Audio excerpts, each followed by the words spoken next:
Now here's something. Baltic amber is one of the most common resins found in the world.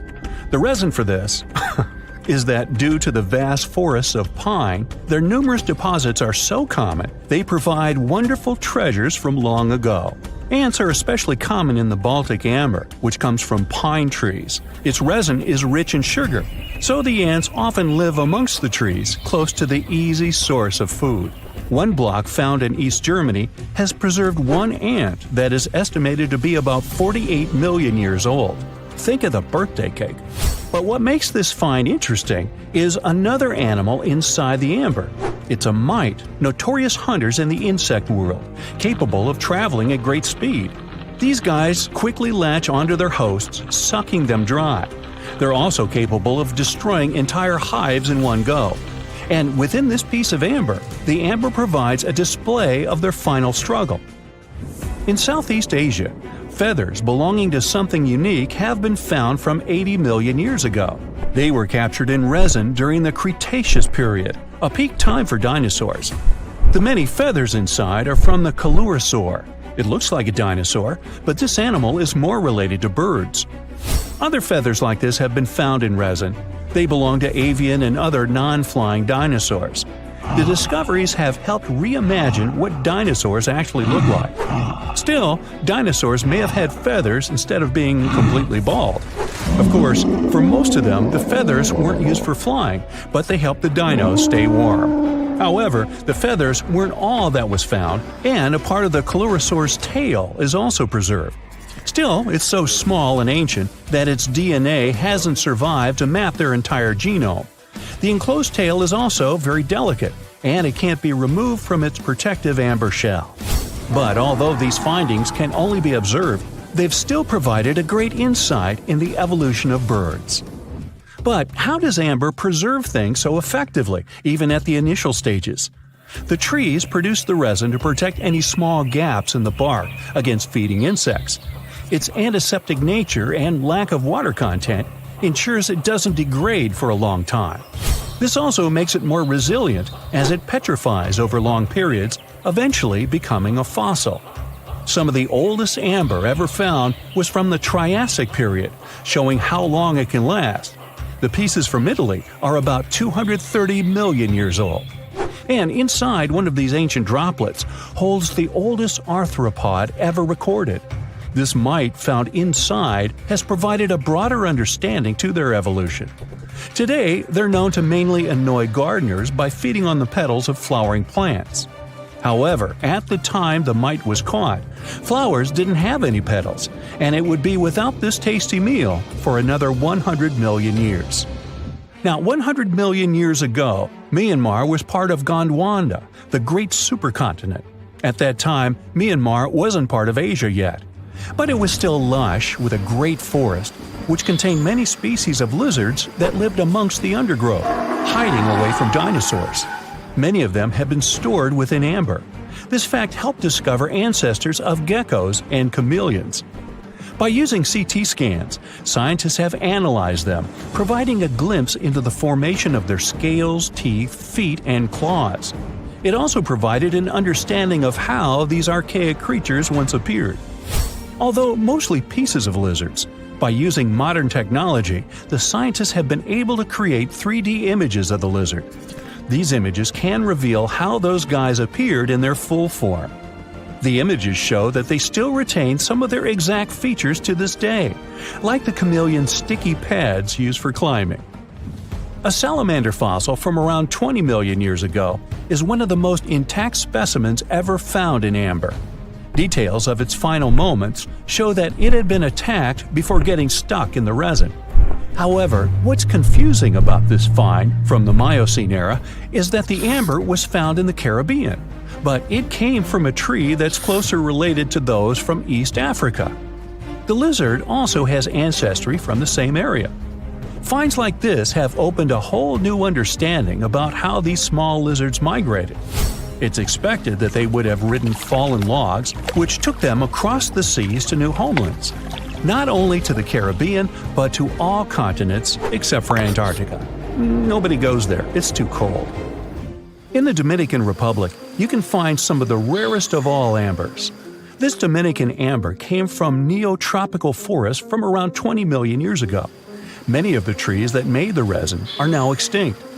The amber is almost completely see-through and can come in an array of beautiful colors. The most common colors are red, yellow, and even blue, and are easily mistaken for gemstones. One was found with a flea caught in it, dating to when the forest was at its peak and the mammalian variety thrived. Fleas were likely common at the time, and this flea in particular had recently fed on a mammal before getting stuck.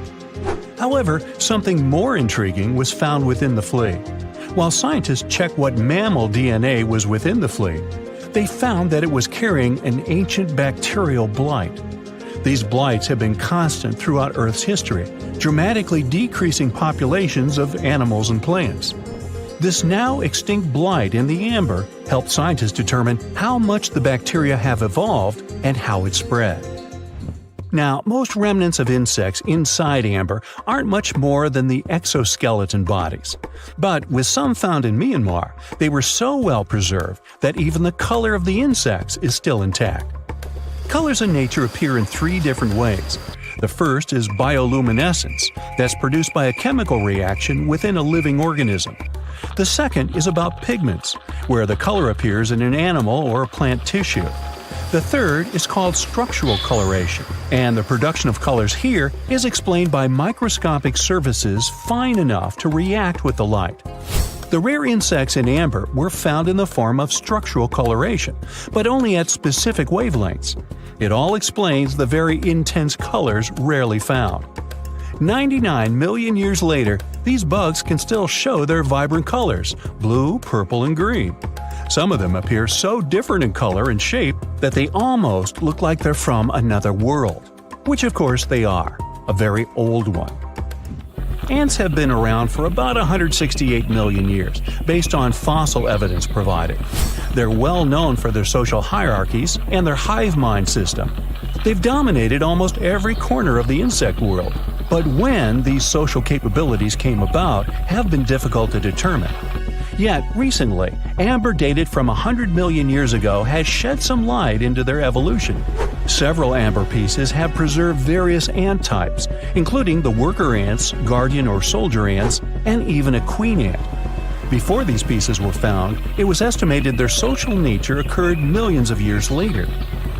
A piece of amber dated 100 million years ago helped shed light on the evolution of birds. A perfectly preserved bird that hatched preserved in amber was already equipped with its flight feathers. With the earlier physical abilities, they would be capable of moving around the nest by themselves at a very young age, and it's expected they could search for their own food almost immediately. But as birds continue to evolve and spend more time in the skies, their brain developed larger for their cognitive abilities. After hatching, their early development was then more focused on the brain, and the chicks slowly became more reliant on their parents over time. In Spain, a massive treasure trove of amber and other fossils has been found. Inside, there were remnants of an entire ecosystem that existed 110 million years ago. A bunch of individual fossils were found. The vast collection includes many types of insects, mollusks, arachnids, plants, 50 different dinosaur bone fragments, feathers, and hair from mammals, and a McDonald's burger wrapper. Nah, just kidding. With the abundance of findings, it's helped researchers understand the ancient terrestrial ecosystem that once existed. With loads of specific details of the environment, they've reconstructed the swamp. This way, it's now possible to experience what it was like in the world of dinosaurs. A piece of whale rib has recently been found in a North Carolina mine. Not a big deal, some might think. Hey, why can't a whale be a miner, right? But this fragment offers scientists a unique glimpse at the interactions between prehistoric sharks and whales from around 3 to 4 million years ago. The thing is, 3 tooth marks embellish the rib. That means that the whale was once badly bitten by an animal with a super powerful jaw. Judging by the spacing between the tooth marks, and it reaches almost 2.5 inches. This animal could be a mega-toothed shark. I'm talking about the megalodon. Or it could be a different shark species which was around at that time. The curvature of the shark's jaw shows that the animal was relatively small, between 13 and 20 feet long. Yeah, small. As for the whale, it seems to be the ancestor of a great blue or humpback whale. Researchers are amazed. You don't usually expect to find evidence of animal interaction and behavior preserved in the fossil record. After examining the sample carefully, they concluded that the shark must have gone away with a mouthful, but the whale had survived because most of the fossil fragment is covered with what is known as woven bone. It quickly forms in response to localized infection. Such bone isn't particularly strong, and later the body remodels it into compact bone tissue. But it takes time. The presence of this bone means that the healing was incomplete and the whale passed away 2 to 6 weeks after the unfortunate encounter. On the other hand, its demise could have been unrelated to the infection and injury.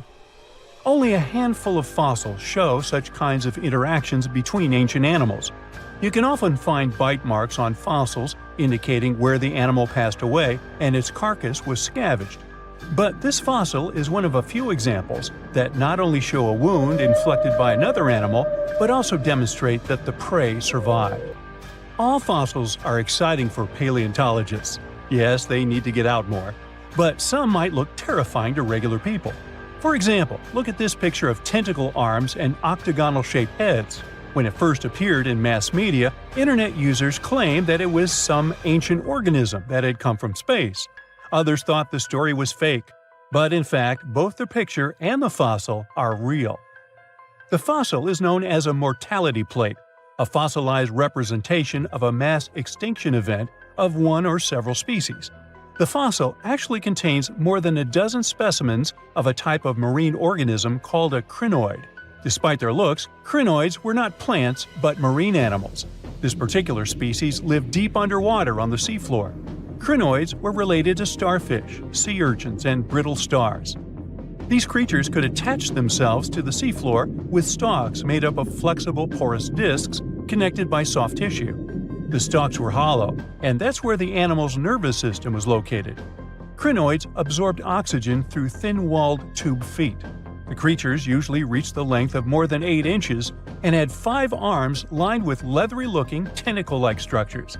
They fed on plankton and sloughed off organic material. Now, even though these fossil finds seem to be super exciting, few creatures in the fossil record confuse scientists as much as the Tully monster. This curious sea creature sported a toothy, trunk-like snout and eyes splayed out on a rigid rod. But the most bizarre thing? It has been impossible to classify. Researchers have been considering a variety of organisms, for example, segmented worms, swimming slugs, and primitive eel-like creatures, since the monster was discovered in 1966. Recently, they have even tried to connect it to some species of jawless fish with a backbone-like structure. A team of scientists from Japan has used high-resolution laser scanners to examine the anatomy of Tully monster fossils in 3D. They concluded that the enigmatic fossil might be an invertebrate after all, and still, the true identity of the creature remains elusive. In the 1950s, amateur fossil hunter Francis Tully found a ghostly imprint of a torpedo-shaped organism with a huge tail fin in the Mizon Creek fossil beds in Illinois. Tully had never seen anything similar to the torpedo structure. He took his find to Chicago's Field Museum of Natural History. Paleontologists working there were baffled as well. Since then, scientists haven't been able to determine where the creature fits on the phylogenetic family tree, or where they should spend Thanksgiving. In 1741, an explorer and captain named Vitus Johansen Bering led an expedition to map the coast of Alaska. The ship he was on got shipwrecked on what later became known as Bering Island, and they got hungry. Half the crew survived thanks to the discovery of an extremely large sea cow. With the meat of these animals nourishing them, the sailors managed to build a small ship from the wreckage and return home. On their way back, a scientist who was among them spent his time documenting the animals and plants they had found. The sea cow was particularly interesting because without it, the crew wouldn't have survived. These animals were more than 26 feet long and weighed around 10 tons. All sea cows are member of the order Sirenia, marine mammals more closely related to elephants than cows. The scientists described them as having black skin, a small head, and stubby forelimbs. Those sea cows floated on the water's surface, munching on kelp. After the information about these animals became widespread, sea otter fur trading expeditions made use of that convenient depot en route. Sea cows were docile and could be easily hunted. Long story short, within 27 years after the scientists mentioned those animals, they were driven to extinction. But it's not the saddest part. The fossil record reveals a much deeper and darker history. Fossils of sea cows have been discovered all over the world, from Japan to Mexico. It means that the animal once thrived in the vast kelp beds around the entire North Pacific Rim. That small population discovered by the expedition was probably the last remains of a once much larger and way healthier population. More likely, Aboriginal hunting had already reduced the numbers of these animals to near extinction levels, and the final blow came from Western hunters. The living close relatives of those ancient sea cows are rarely hunted today. Still, they're under threat of extinction themselves. To some, this amazing fossil might look a bit disturbing. Slaves' lentils are fossils that belong to animals called nummelites. They lived and thrived in a warm, shallow sea covering part of Egypt around 40 million years ago. The name nummelites hints at the fact that larger specimens resemble coins, and in Egyptian folklore, they're even referred to as angel's money. These creatures have a simple, single-celled structure, which contrasts with their super intricate skeleton. Look at this series of spiral overlapping whorls. Each whorl is divided into countless tiny chambers. Nummelites can grow to be 4 inches in diameter, and still, they are the fossils of single-celled animals related to amoeba. How and why did they grow to be so large? The reason could be their symbiotic relationships with other smaller organisms. In the case of modern species, such symbionts are tiny golden-brown single-celled algae called diatoms. The shells of nummelites are relatively transparent, and since they're flat, there's a large surface area for the light needed for the diatoms to photosynthesize. For some reasons, scientists are still debating about them. The presence of plant symbionts in animals dwelling in the sea encourages the growth of a calcareous skeleton in hosts. So, the gigantic size of the nummelites in Egypt could be due to their close relationship with symbiotic diatoms. Does that make sense? Fun fact: a species of nummelites evolve very fast, and their fossils change from one layer of sediments to the next. So, the limestone used for the pyramids of Giza are so packed with such fossils that it's known as nummulitic limestone. This limestone also contains 2 kinds of nummelites, the smaller slave's lentils and the larger angel's money. But those are not different species, but rather different stages in the life cycle of a single species. Now, this bad boy was the size of a husky and could maybe pass for one, except it didn't have any fur and was a top predator with extra long, blade-like canine teeth. Ooh, charming. Meet the earliest known saber-toothed animal to have ever lived. It roamed the Earth well before the dinosaurs. Scientists made the description of this creature based on its fossils found on the Spanish island of Majorca in the Mediterranean Sea. About 200 million years ago, none of us were around then, the very first true mammals appeared, and they lived right alongside the dinosaurs. But if we trace the family tree of mammals even further back, we'll find an ancient group called Therapsids. They didn't look like mammals we have today, but they had some key features that would eventually help define mammals. For example, Therapsids had special openings on the sides of their skulls for jaw muscles, and parts of their jaw bones would later evolve into the tiny middle ear bones that all mammals, including you, have today.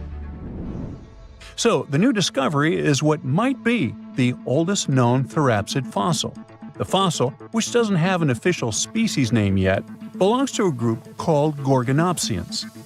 Those guys are more closely related to mammals than they are to any other living animals. Some of them were as small as cats, and others were as massive as polar bears. Gorgonopsians had some very mammal-like traits, like different types of teeth for different jobs. But unlike mammals, these ancient predators kept replacing their teeth, even their giant saber-like canines, over and over during their lives. Hey, that would be handy. Until now, the oldest Gorgonopsian fossils we knew about were around 265 million years old. But this new fossil is even older. dating back between 270 and 280 million years. The find was super detailed and complete, including its sharp knife-like fangs, part of its jaw, pieces of its spine, ribs, tailbones, and toe bones, plus most of one of its back legs. Even though the creature's skull wasn't complete, the scientists think it was about 7 inches long, and the animal itself would have been around the size of a medium-large dog, weighing between 66 and 88 pounds. But other than that, it didn't really look much like a dog. Even though it had some lizard-like features, calling it a lizard dog is totally wrong. Mammals and reptiles do share a super ancient ancestor from about 320 million years ago, but their evolutionary paths split a long time ago. When the newly found creature was alive, the island of Majorca was right in the middle of the gigantic supercontinent Pangaea. Back then, this area went through super wet and super dry seasons. Scientists have always wondered if major moments in mammal history happened in tropical places like this, but we just didn't have the right fossils to prove it. Now, with the discovery of the oldest known Gorgonopsian in Majorca, the missing pieces of the puzzle are coming together. It looks like some huge steps in mammal evolution could have happened in low-latitude environments we haven't explored much yet. The so-called gap in the fossil record might just be because paleontologists weren't looking in the right spots. Our hero of the day wasn't the only cool guy rocking the planet before dinos settled in.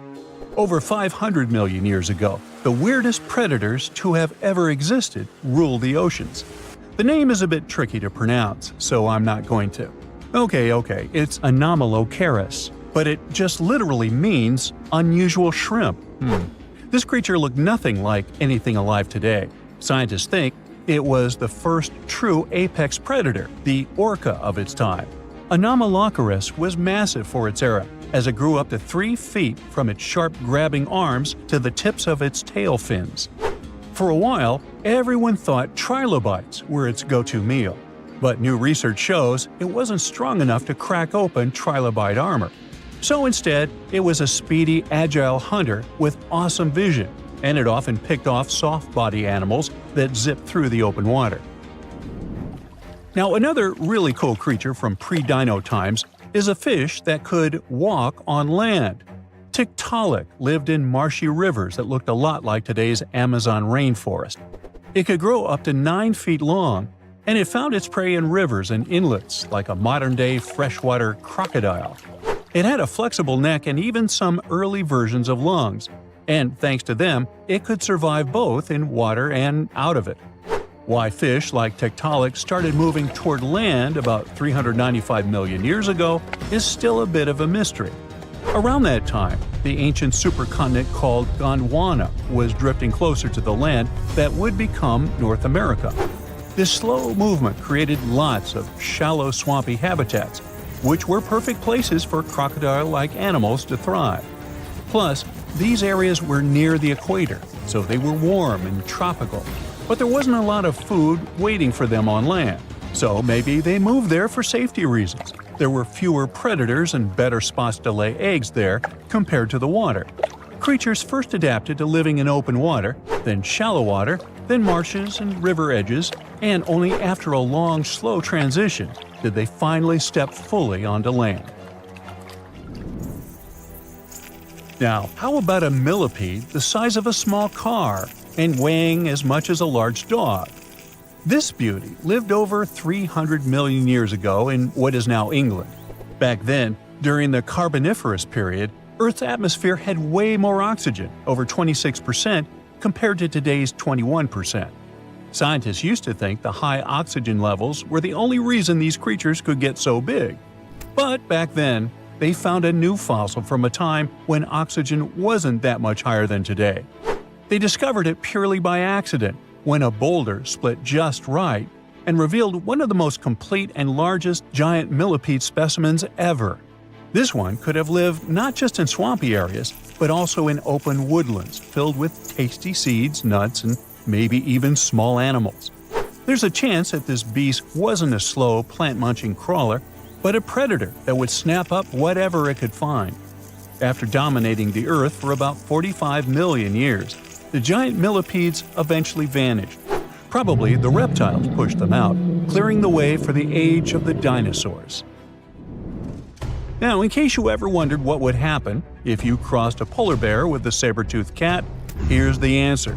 This guy ruled the southern ecosystems after migrating 7,000 miles across the supercontinent Pangaea around 252 million years ago. It had a tough skin like a rhino's and massive canines, perfect for tearing away huge chunks of meat, and it was an excellent runner. Once it got to its new home in what is now South Africa, it replaced a whole group of local predators. But its glory didn't last long, as closer to the end of the Permian period, massive volcanic eruptions made the weather patterns change and wiped out about 90% of all species. And because top predators are usually big, slow to grow, and not super common, they often vanish among the first when massive extinction events hit. And that's how our guy here went extinct. Our final creature of the day was a dragonfly that lived around 300 million years ago and had a wingspan of over 2 feet, 6 long, spiny legs, and huge, bulging eyes. Megangura. This 4-winged giant is most likely the largest flying insect that ever lived, and it easily outsizes today's dragonflies, which are its distant relatives. Like modern dragonflies, Megangura like to hang out in open areas near ponds and slow-moving streams. But unlike today's dragonflies, it wasn't just catching tiny bugs. This guy was likely the top predator in these open spaces. It used the spines on its legs like a flying trap to snatch prey out of the air, including other flying insects, small amphibians, and even lizard-like creatures. Scientists found the first fossils of Megangura in 1880 in the coal-rich rocks in France. The fossils were incredibly well preserved and showed off the detailed vein patterns in their wings. Scientists think Megangura grew so huge because it didn't have much competition from vertebrates, and the air back then, during the Carboniferous period, had a lot more oxygen than it does today. Something exciting and kinda unexpected popped out among the rocks of the Ica Valley in Peru. The bones of a really old whale that lived almost 40 million years ago. At first, no one was really impressed because the bones they found were big and weirdly shaped, so people just thought they were looking at giant boulders. I mean, that's cool too, but things got way better when they realized those were the remains of a very large, ancient animal that roamed along the coast of ancient Peru. Plus, it was probably the heaviest creature that ever lived. Sorry, blue whale, I know you worked hard to get to the top. The length of over 100 feet and weight of more than 200 tons brought you the status of the biggest animal on our planet. But it seems you've held the title long enough. Time to hand it over to our next candidate, and that one's really gigantic. This ocean beast was probably shorter than the blue whale, but heavier, with a weight that could be between 93 tons and 370 tons. If it's closer to the higher number, it'll make Pericetus the biggest animal ever known to have lived on Earth. And it seems its weight was the result of having extremely thick, dense bones. You can see such bones today in manatees or some other early whales. Dense bones are a great tool for such marine mammals. This feature makes them heavy and allows them to stay submerged most of the time. But at the same time, if their body was too heavy, they would end up sinking all the time, and they would waste too much energy to move back up to the surface. So, to avoid sinking, marine mammals need to have enough lighter tissues, like muscles and fat, to help them float in the water without using too much energy. Now, scientists didn't have the whole skeleton, which makes it hard to tell how big the animal was, but they used the ratio of the heavy bones to the lighter tissues in other marine mammals to estimate the overall weight of this giant ancient whale. Experts found these fossils about 13 years ago and spent the next decade freeing the whale from the rock. Its anatomy and age showed this whale was a cousin of Basilosaurus, a whale that had a long snout full of sharp teeth, and a sleek body similar to that of an eel.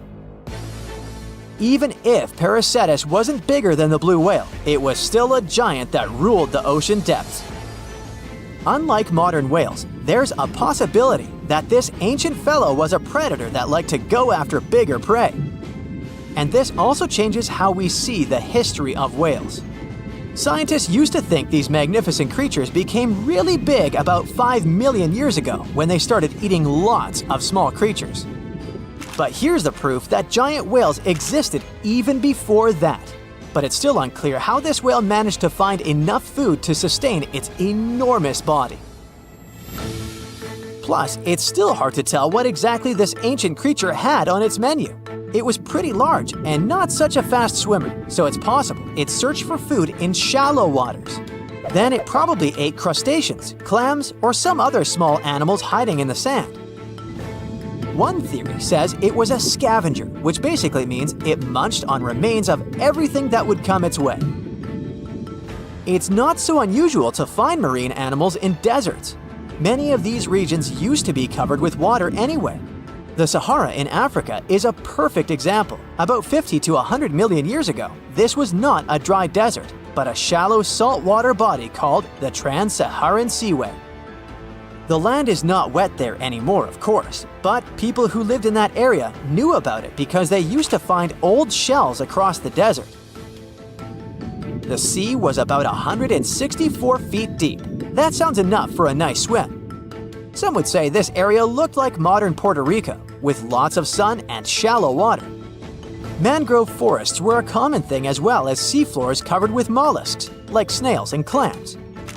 The marine sediment that was left behind after the sea had dried up is full of different fossils. And the animal that lived in that ancient underwater world didn't look friendly. Plus, they were much bigger than their relatives from modern times, so a regular-sized human would end up as a snack, not even a whole meal.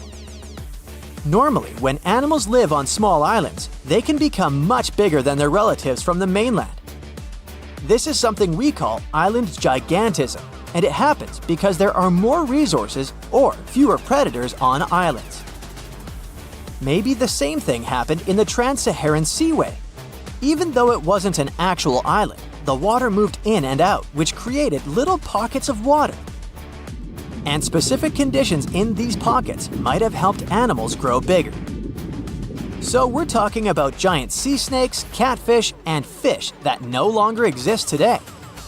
One had incredibly strong jaws, and the animal used them to eat hard things and even crush shells. Their teeth showed they were fierce predators other animals had every reason to be afraid of. They went through some changes when it came to diet, similar to some types of piranhas.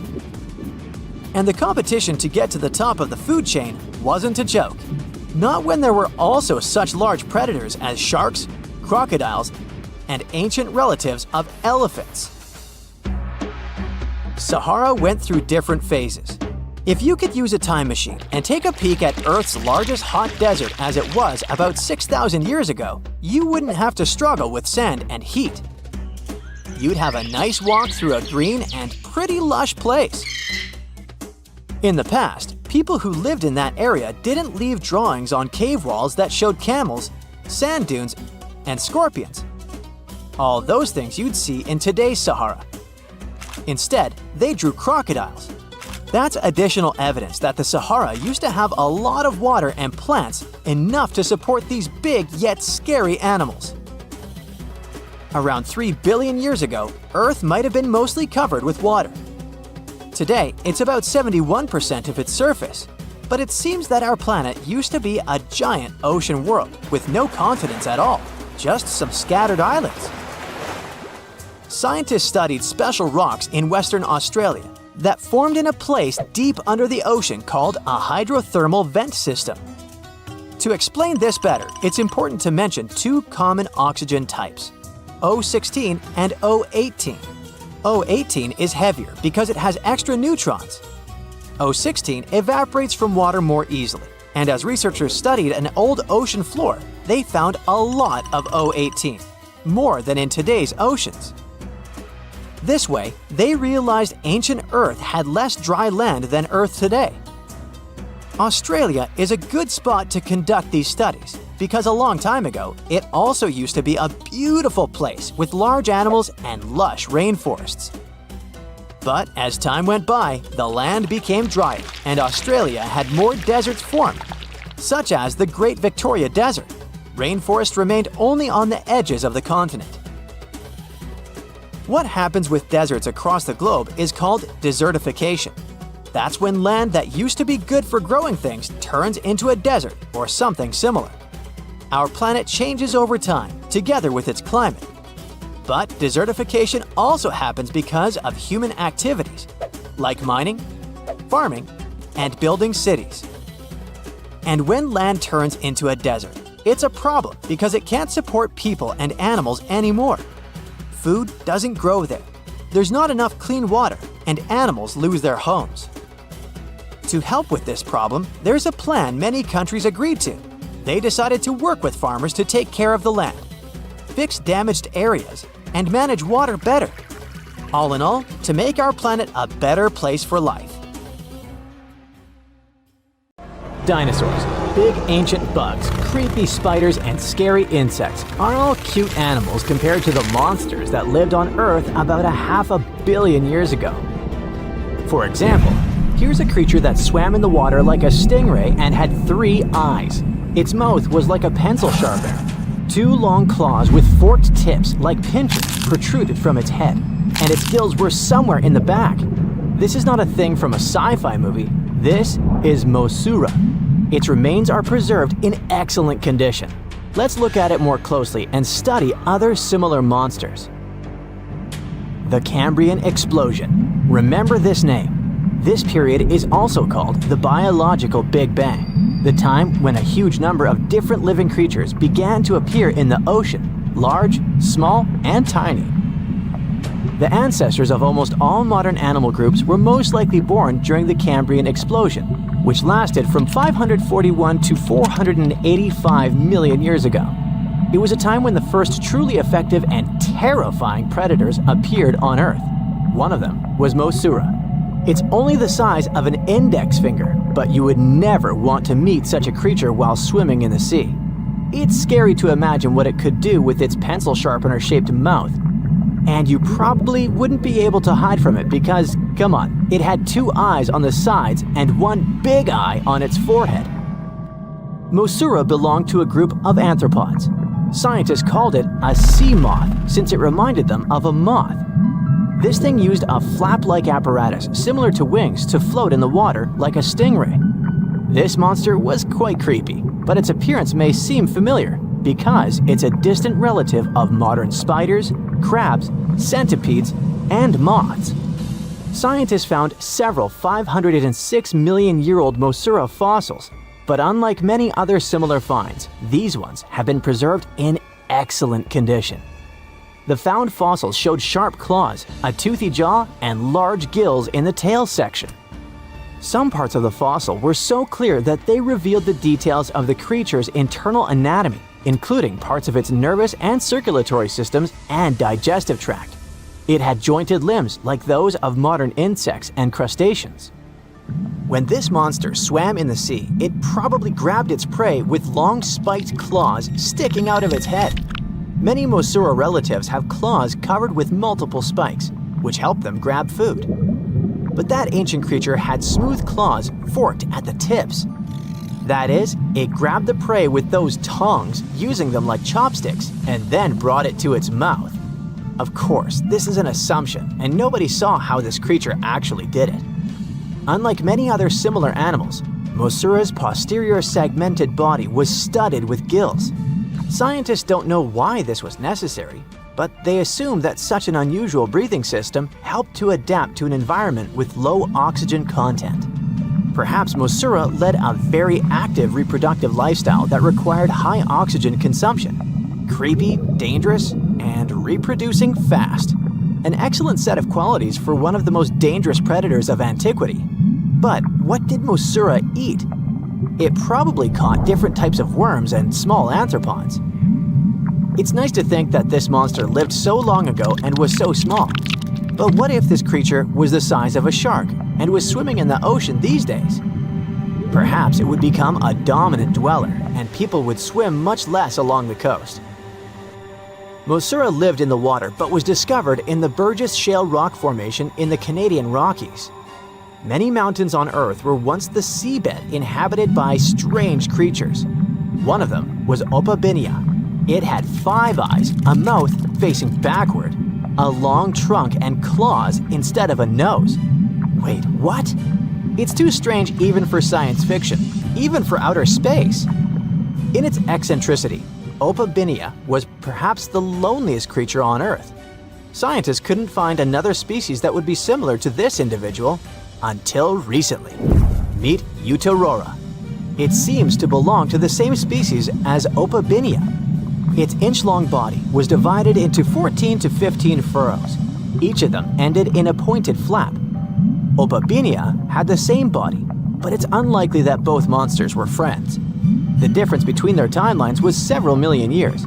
It's hard to imagine why these monsters needed such strange body structures.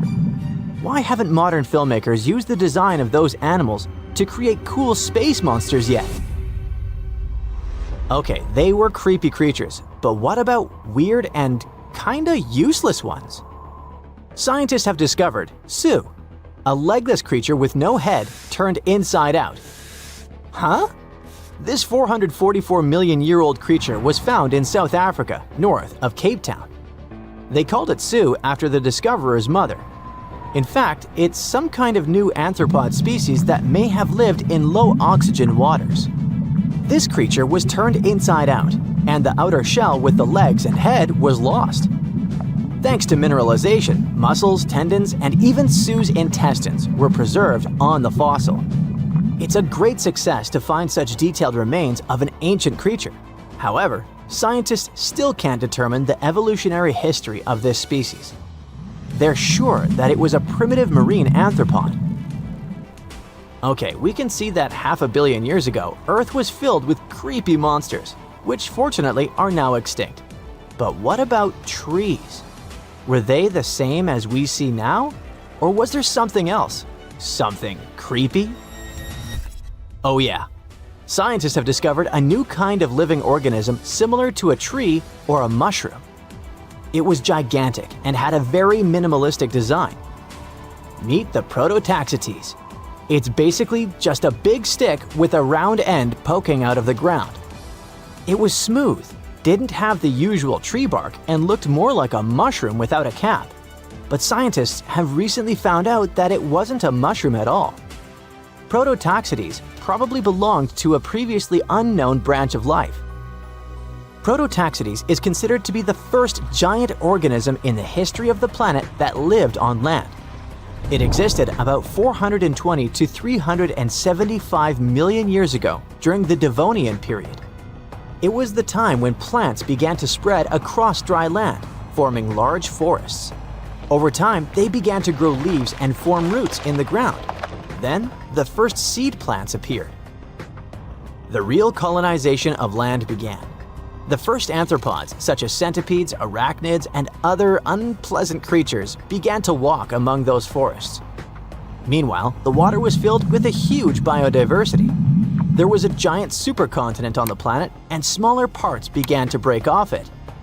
During this period, Prototaxites towered over the land.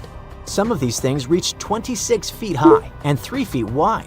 It's like a 3-story house and as thick as a palm tree. But what was it? A plant? A mushroom? Algae, perhaps? Scientists discovered them in the middle of the 19th century, but only in 2007 did they conduct chemical analysis. Research showed that it was most likely a giant mushroom, but in 2025, scientists refuted this conclusion. It turns out this may have been an unknown life form that existed separately from the kingdom of fungi, animals, plants, and protists. Scientists noticed that the inner part of Prototaxites consisted of a number of tubes. There are similar tubes inside mushrooms, but the tubes of that ancient living thing branched and joined differently. They even had a different chemical composition. The main building block of mushrooms is chitin, but the Prototaxites contained chemicals similar to lignin, a substance found in the bark of trees and other plants, and its anatomy differs from the structure of any other organism known to us. What were they doing on Earth? Just chilled and enjoyed the bloom of life? Did they produce some kind of fruit, like a banana with eyes and claws? Scientists don't know. What if it was something that was brought to Earth from outer space? What if they were flowers planted by another civilization? What do you think? Not much goes on in Iowa, which is why finding a huge 13,000-year-old mastodon skeleton made headlines. In 2022, a researcher received a photo of a massive femur believed to belong to a prehistoric animal. It took 2 years to secure funding for excavation, but in 2024, archaeologists finally dug in. After 12 days of work, they uncovered a well-preserved mastodon skull, the first ever found in a Midwestern state. Ooh, from giant spiders to venomous snakes, we all get freaked out by Australian creatures. Yeah, me too. But newly discovered fossils show that things were way more dangerous 120 million years ago, when this land was completely ruled by massive razor-clawed megaraptors. Yeah, I'm glad I wasn't around then. These dinosaurs were about 26 feet long and walked on 2 legs, just like the famous T-Rex. They were fast, fierce hunters, with a superpower: their hug. Yep, their massive, muscular forearms had huge curved claws, perfect for grabbing and holding onto prey. Uh-oh. They would wrap their arms around their poor victims, just like a hug, and trap them with no chance of escape. And even though their teeth were quite small, they were still sharp enough to rip through flesh. The first time we heard about megaraptors was in the late 90s, when a paleontologist discovered their fossils in the region of Patagonia, Argentina. Since then, no one has ever found a complete skeleton, only fragments. But probably the most important one yet was uncovered in Australia at the beginning of this year. Researchers were exploring Victoria's stunning coastline when they stumbled upon megaraptor fossils. First, they spotted bones from its lower legs and a few vertebrae washed up on the beach. Even though they were working with just a couple of fragments, a deeper analysis confirmed that these belonged to a megaraptor. And not just any megaraptor, it was the oldest one ever discovered. This discovery gets even more exciting because it adds weight to the theory that these dinosaurs might have originated in Australia. But we already knew that they roamed the land down under since early 2023, when researchers found the top of a megaraptor skull in the country. So let's rewind a bit. We first found their remains in Argentina, right? Right. But then, years later, researchers found fossils of the same family of dinosaurs on the other side of the world, in Australia. If the ones in Oceania were older, how did these creatures end up in South America? Of course, they didn't fly there. They didn't cross continents by swimming either, although there is a theory that they could swim. Remember, we're talking about the dinosaur era, which happened millions of years ago. And back then, Australia and Argentina were actually pretty close. Basically, they were one. Both lands were part of the supercontinent known as Gondwana, and they were connected through Antarctica. Wait, but wasn't this path freezing? I mean, yeah, these dinos had to pass through Antarctica to get to their destination, but they weren't freezing their tails off. This all happened during the mid-Cretaceous period, when the weather was super warm. Back then, the poles were covered in plants, not ice. So let's just say they took full advantage of the good weather to make the crossing. Now, about 180 million years ago, Gondwana started to break apart. At some point, Australia drifted away from the supercontinent, cutting it off from other landmasses, including South America. That's why the same dinosaurs showed up in completely different parts of the world. Mystery solved. Now, let's get back to that recent discovery. The researchers didn't just find a few traces of megaraptors on the beach. In total, they uncovered 250 dinosaur bones at the site, but only 5 of them were really important. They belonged to 3 different species of dinosaurs that, as it turns out, all lived in Victoria at the same time. So yeah, we've already talked about those first 2 bones. They were from the megaraptor. Next, we have a shin bone from a Onenlagiine. That's my best shot at pronouncing it. It's a dino also known as the southern raptor. This is a type of dromaeosaur with a long snout.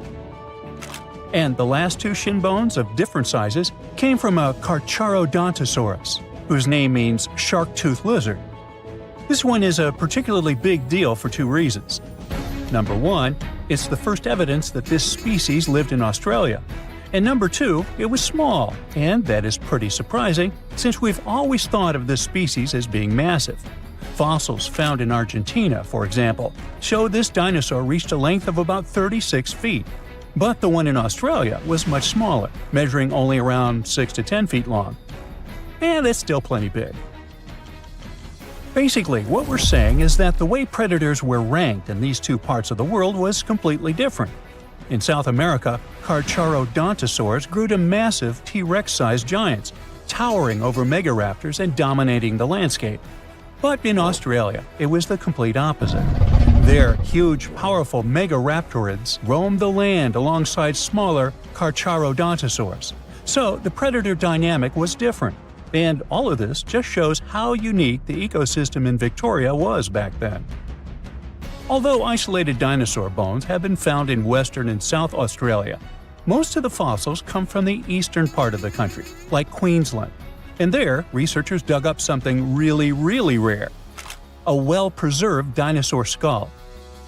The study shows that this bone belonged to the fourth discovered specimen of Titanosaur.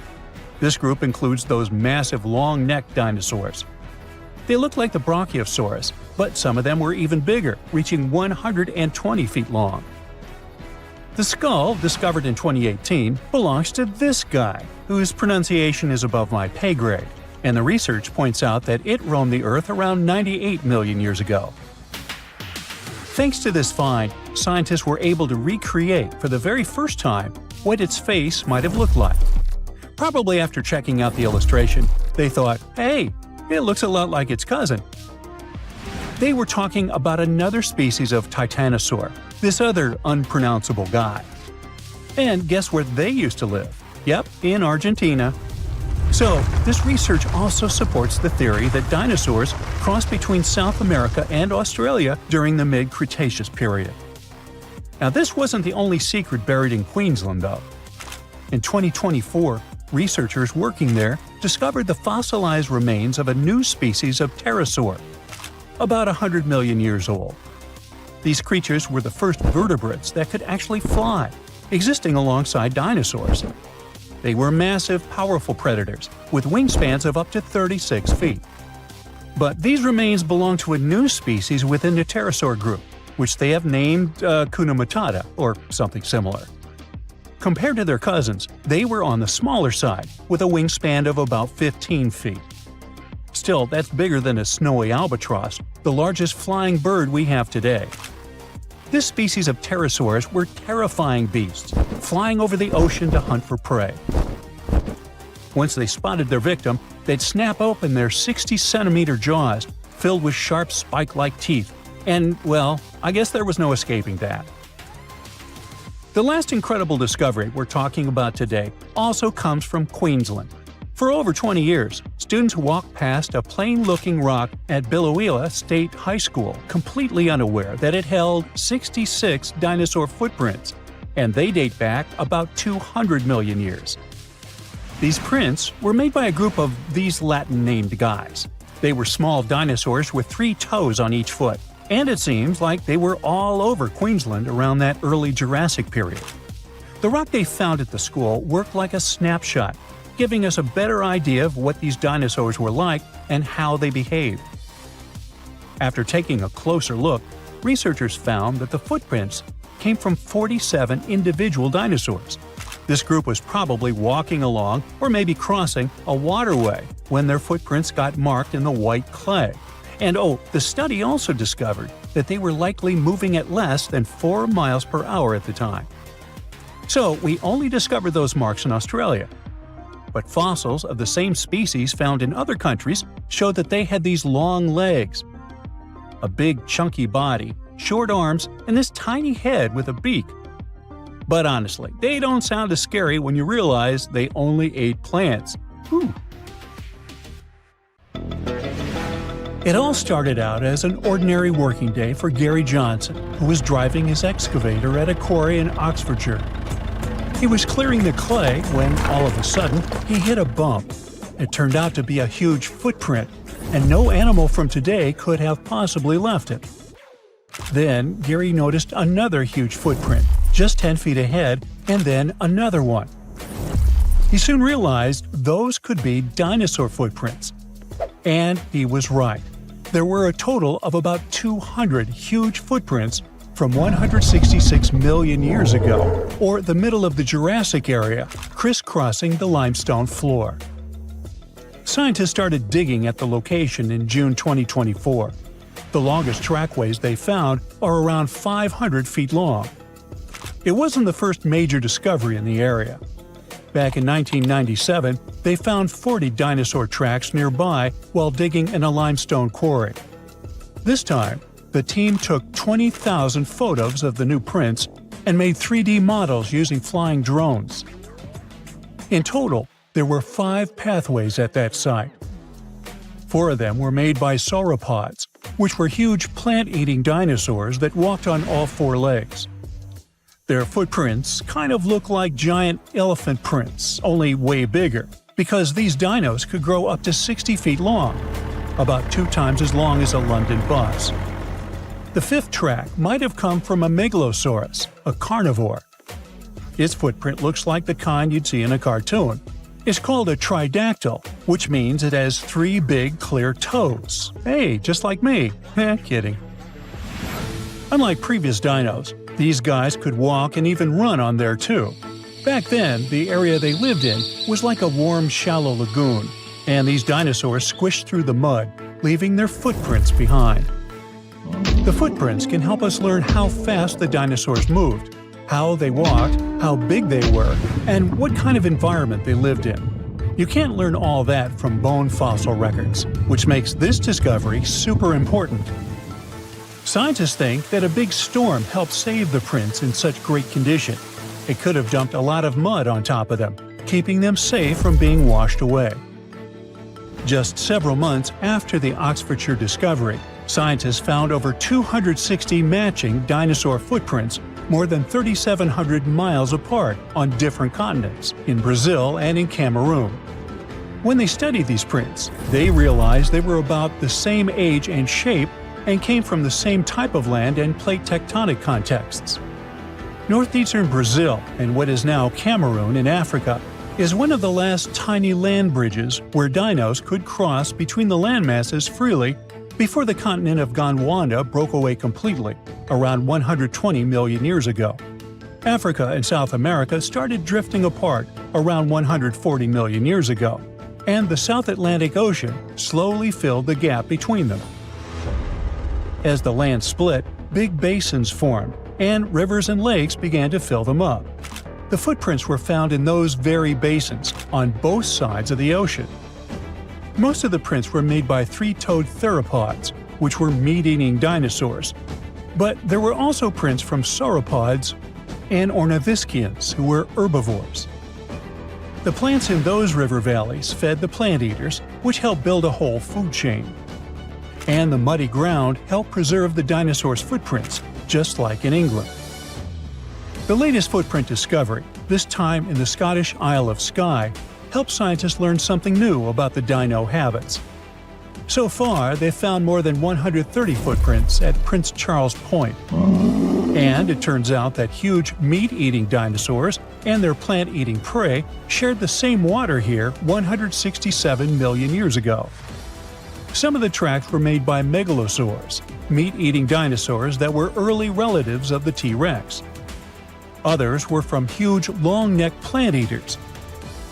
Some of them were 3 times bigger than an elephant. The scientists looked closely at the footprints to figure out how the dinosaurs walked and moved around.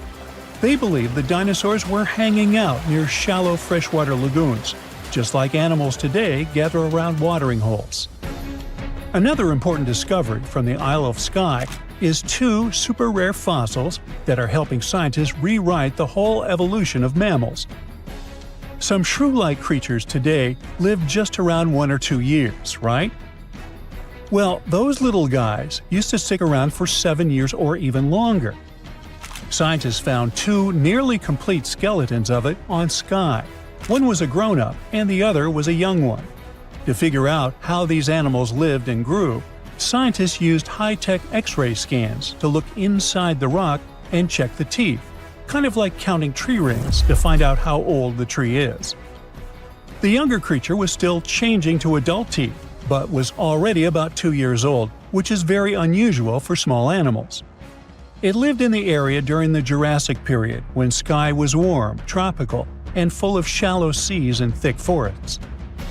Back then, these tiny and strange early mammals were just starting to appear in a world ruled by dinosaurs.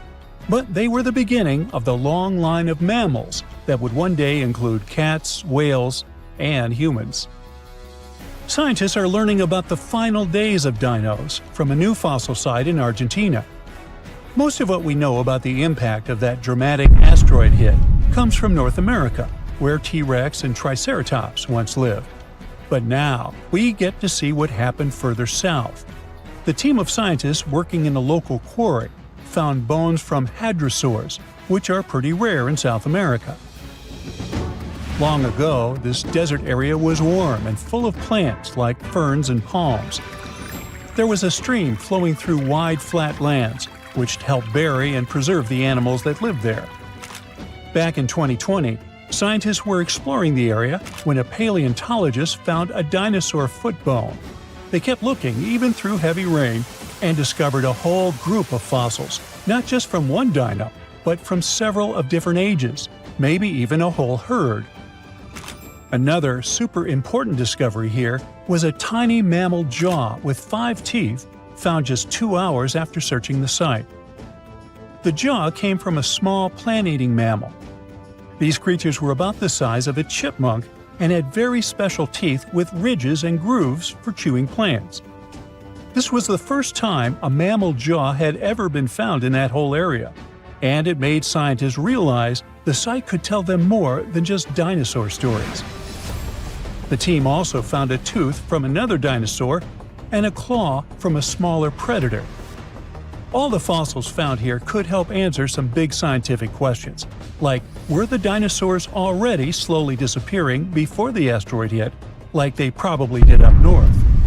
And what happened to the animals that survived the asteroid hit? Several years ago, scientists found another fossil, this time encased in amber, that came back from a time when dinosaurs walked the Earth. The world looked very different, but it also had some surprising things in common with today.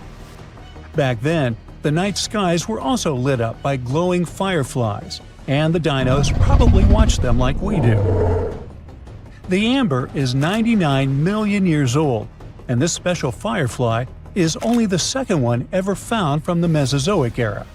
Finding these kinds of fossils is really hard, because fireflies have soft bodies that don't turn into fossils very well. That makes it tricky for scientists to figure out exactly how and when these beetles started to glow. But now, thanks to the newly found firefly, they believe the glowing started at least 100 million years ago.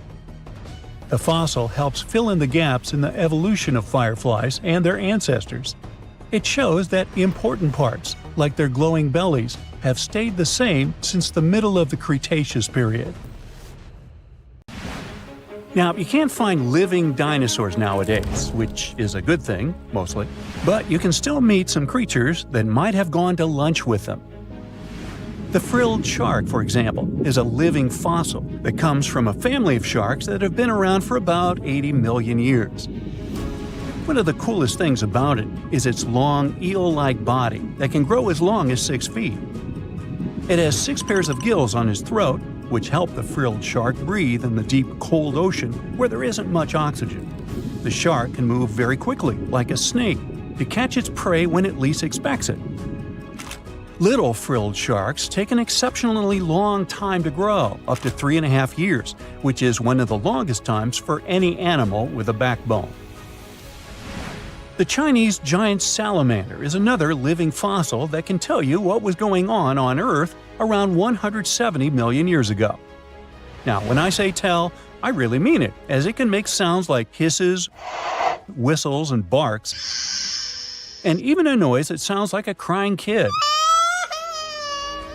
The biggest Chinese salamander found so far weighed 130 pounds, as heavy as 2 Dalmatians, and was almost 6 feet long.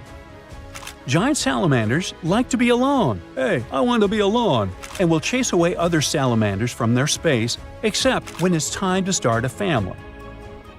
During the day, they hide and sleep under rocks. They can make a special substance from their skin that keeps predators away. Now, gharials are reptiles that have been around for about 38 million years. They live in India and Nepal in slow-moving, muddy rivers. Sadly, there are very few gharials left in the wild, less than 100. These creatures can't control their body temperature, so they need to sunbathe to get warm or cool down in the water if they get too hot. Their eyes are close together and face forward, which helps them see in 3 dimensions and judge distances more accurately. Gharials also have a transparent third eyelid that protects their eyes when they're underwater. They have over 100 sharp teeth, but they can't chew their food. Instead, they use their strong jaws to grab prey and then, swallow it whole. The alligator gar is a fish that has a family history of more than 100 million years. It still has some cool features from ancient times, like being able to breathe both air and water. It also has a special spiral-shaped intestine, like a shark. The alligator gar is one of the biggest and heaviest fish in North America. Just like an alligator, it has a long body and snout, plus a row of sharp teeth. But instead of legs, the gar has fins to help it swim underwater. The tuatara isn't a lizard as you might think, and isn't a dinosaur either. This New Zealand resident is one of the most unique animals in the world. Scientists love studying tuataras because they can help us understand how today's lizards and snakes evolved. One of the coolest things about the tuatara is its third eye, called a parietal eye, on its head. It has its own lens, retina, and a nerve that connects it to the brain. Scientists think it might help the tuatara know when it's light or dark outside and absorb sunlight to make vitamin D or help them keep their body temperature exactly right. Tuataras can live an extraordinarily long time, up to 100 years. Cassowaries are the youngsters on our list, as they've been around for only 60 million years. They have some things in common with dinosaurs, like their 3-toed feet and how they breathe. Cassowaries love to eat fruit, lots and lots of fruit. This love of fruit helps the rainforest because when cassowaries eat the fruit, their bodies don't harm the seeds inside. As they move around the forest, they spread these seeds, you can guess how, with their own natural fertilizer, helping new plants grow. Cassowaries are big birds, about 6 feet tall and weigh over 100 pounds. They have a special claw on each foot that is 5 inches long, and they can use it to kick real fast. If they feel threatened, they can charge, kick, and even jump on someone. They can also leap up to 5 feet in the air. So, the best thing to do is stay far, far away from where they live. The order Notostraca is a group of crustaceans that you may know as tadpole shrimp or shield shrimps. These animals have been around for about 360 million years. They have a wide, flat shell that covers their head, and they have a pair of eyes on top. These creatures can be found all over the world in different kinds of water, like freshwater, brackish water, and even salty pools. They can also look different depending on where they live. Notostracans aren't picky eaters and can snack on pretty much anything, from plants to small animals and other shrimps. Some of them are considered pests in places like California rice paddies because they stir up the mud, which blocks sunlight from reaching the young rice plants. Sturgeons are some of the largest fish species on the planet. They live only in the cool waters of the northern hemisphere and never travel below the equator. Even though they are huge, sturgeons don't have teeth. They eat by sucking food off the bottom of rivers, gulfs, lakes, and oceans. Scientists believe that sturgeons came from a group of fish that first appeared around 419 million years ago, long before dinosaurs even existed. Their ancestors survived a big extinction event that wiped out 90% of all species and went on to become the largest fish in many rivers in North America and Eurasia. Sturgeons can live up to 100 years old or even older. Female sturgeons can lay up to 3 million eggs at a time, but not all of the eggs eventually turn into real fish. Our next hero, the Pacific lamprey, has successfully lived through at least 4 mass extinctions. Its ancient ancestors evolved over 450 million years ago. These creatures have cartilage instead of bones and a third eye, which is a special light-sensing organ on top of their heads. Instead of a regular jaw, they have a mouth surrounded by teeth. They latch onto prey and sup up body fluids like real underwater vampires. And although he wasn't living underwater, the story goes that King Henry I of England might have lost his life because of a lamprey. The English monarch loved this fish so much that he defied doctors' orders to stop eating its flesh. He got sick every time he'd have it, but the lack of bones and the unusual taste made the royal fall in love with it. As a result, he got some scary symptoms from eating lamprey and eventually passed away. Can you say clueless? The elephant fish, also called the Australian ghost shark, has been on Earth for around 400 million years. Even though they're related to sharks, they aren't actually sharks. Instead of bones, their bodies are made entirely of cartilage. These fish have a special shiny tissue in their eyes that can make their eyes look like they change color from yellow to green. Elephant fish can be pretty tough and will fight back if they feel threatened. They like to be alone and usually don't hang out with other fish. Horseshoe crabs also deserve the title of survival champs, as they've been around even before dinosaurs, since 450 million years ago. 4 species are still roaming the ocean from Maine all the way to Mexico. Horseshoe crabs are more like spiders than ticks than they are like real crabs. They have 9 eyes, plus extra light sensors near their tails so they can see really well. They breathe underwater using flap-like gills near their belly, and sometimes they use these gills to swim upside down. Every spring, when the tide is high, these creatures come up to the beach at night to mate and lay their eggs, and you can see hundreds of thousands of them. Now, if Earth's history were a movie, we humans would only take up the last second of the end credits. Our planet has been around for about 4.6 billion years, but our human story began about 300,000 years ago in Africa. Now our ancestors had some wild adventures in nature. They could have run into creatures so big they'd make today's elephants look like puppies. The woolly mammoth is a pretty famous animal, sure. His cousin, though, the Columbian mammoth, not so much. This giant used to roam places from Canada all the way down to Mexico. Unlike the furrier woolly mammoths, which hung out in colder places, these animals had shorter hair, resembling huge elephants. They also had incredibly large tusks, like 12 feet worth of spiraling, sturdy tusks. And they weren't just for show, they came in handy when facing predators. That includes our ancestors. If you think about sloths these days, you're picturing these adorably slow creatures. They couldn't possibly be in your list of most dangerous animals. Well, their grandparents might have. For starters, we call them ground sloths, and they vary a lot in size. Some were as big as rhinos, and others, like the Megatherium, were as colossal as elephants. Imagine seeing a 20-foot-long sloth which doesn't mind chewing on some meat every now and then, at least in theory. Ever heard of Bigfoot? Well, our next animal kind of looks like him, but is a distant cousin to orangutans. Meet Gigantopithecus, the largest primate to ever call our planet its home. Standing tall at 10 feet and weighing more than 600 pounds, these animals were amazing to look at in real life. Unlike Bigfoot, they weren't constantly hiding. In fact, it's believed they were peaceful and gentle creatures. Sadly, they faded away about 100,000 years ago, mainly because their food sources slowly became unavailable. Those lush, fruity forests they called home eventually turned into dry grasslands. Next on our list is the cave hyena.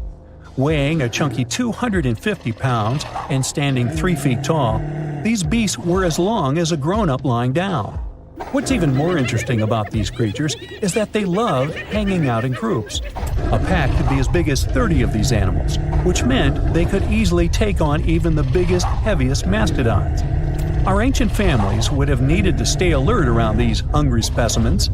Sadly for these hyenas, about 20,000 years ago, their numbers started going down. Soon enough, they completely disappeared from the planet. Quick pop quiz. What's called a tiger but isn't really one?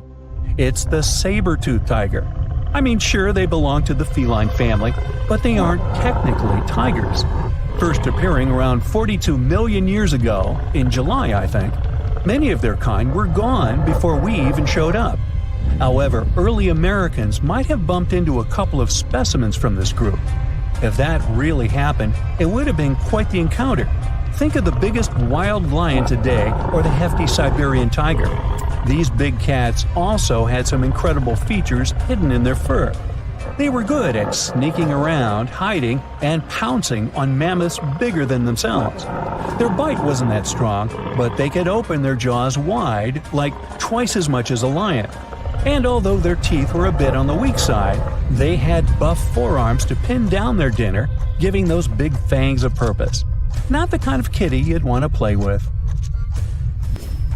Dire wolves made their debut about 250,000 years ago. They were like the gray wolves we know today, but a lot stronger. While wolves these days stretch out to about 6 feet and tip the scales at 170 pounds max, dire wolves were about 5 feet and about 150 pounds. Found all over North and South America, they had admirable jaws, biting nearly a third harder than their modern counterparts. Also, their favorite snack was horses.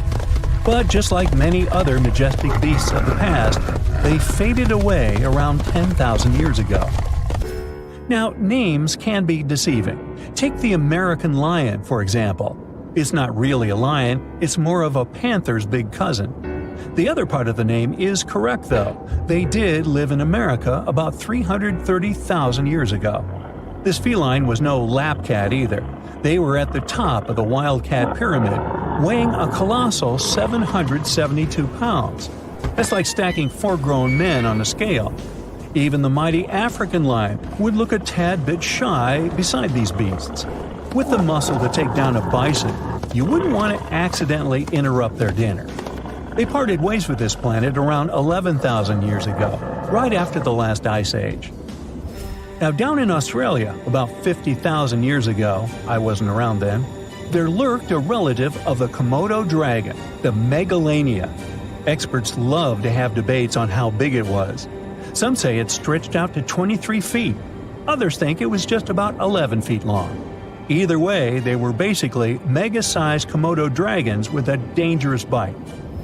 If you think bears are already big and fluffy now, let's introduce the short-faced bear. While this big creature stood on its hind legs, it towered at 14 feet. With long limbs, they could outrun today's bears, hitting speeds up to 40 miles per hour. These ultra bears sadly disappeared around 11,600 years ago. Now imagine a crocodile. Okay, imagine that same crocodile, only supersized, with sporty legs, doing its thing in Australia about 1.6 million years ago. Well, say hello to the quincana. These crocs were extremely large, reaching 23 feet. And no, they weren't lazy river loungers. These creatures really love spending time on land. They evolved to have strong legs for their chases and razor-sharp teeth designed for slicing, not gripping. When did we stop sharing beaches with them? About 40,000 years ago. The name elephant bird might not sound familiar, but try to picture a bird that stood tall as high as a basketball hoop at 10 feet and weighed as much as a small car, 1,500 pounds. Their eggs were equally huge, like 150 chicken eggs bundled up into one. Now, as amazing as these birds sound, there's a lot we still don't know about them. They're hard to study, as most extinct animals are. Still, some recent studies have given us some clues. Scientists have been examining ancient molecules from their fossilized eggshells. It's an awesome piece of evidence, since these birdie shells were thick, preserving precious DNA inside. Plus, there are tons of these eggshell fragments sprinkled all over Madagascar's beaches. Because of these findings, we now know these birds were herbivores and loved eating leaves and seeds.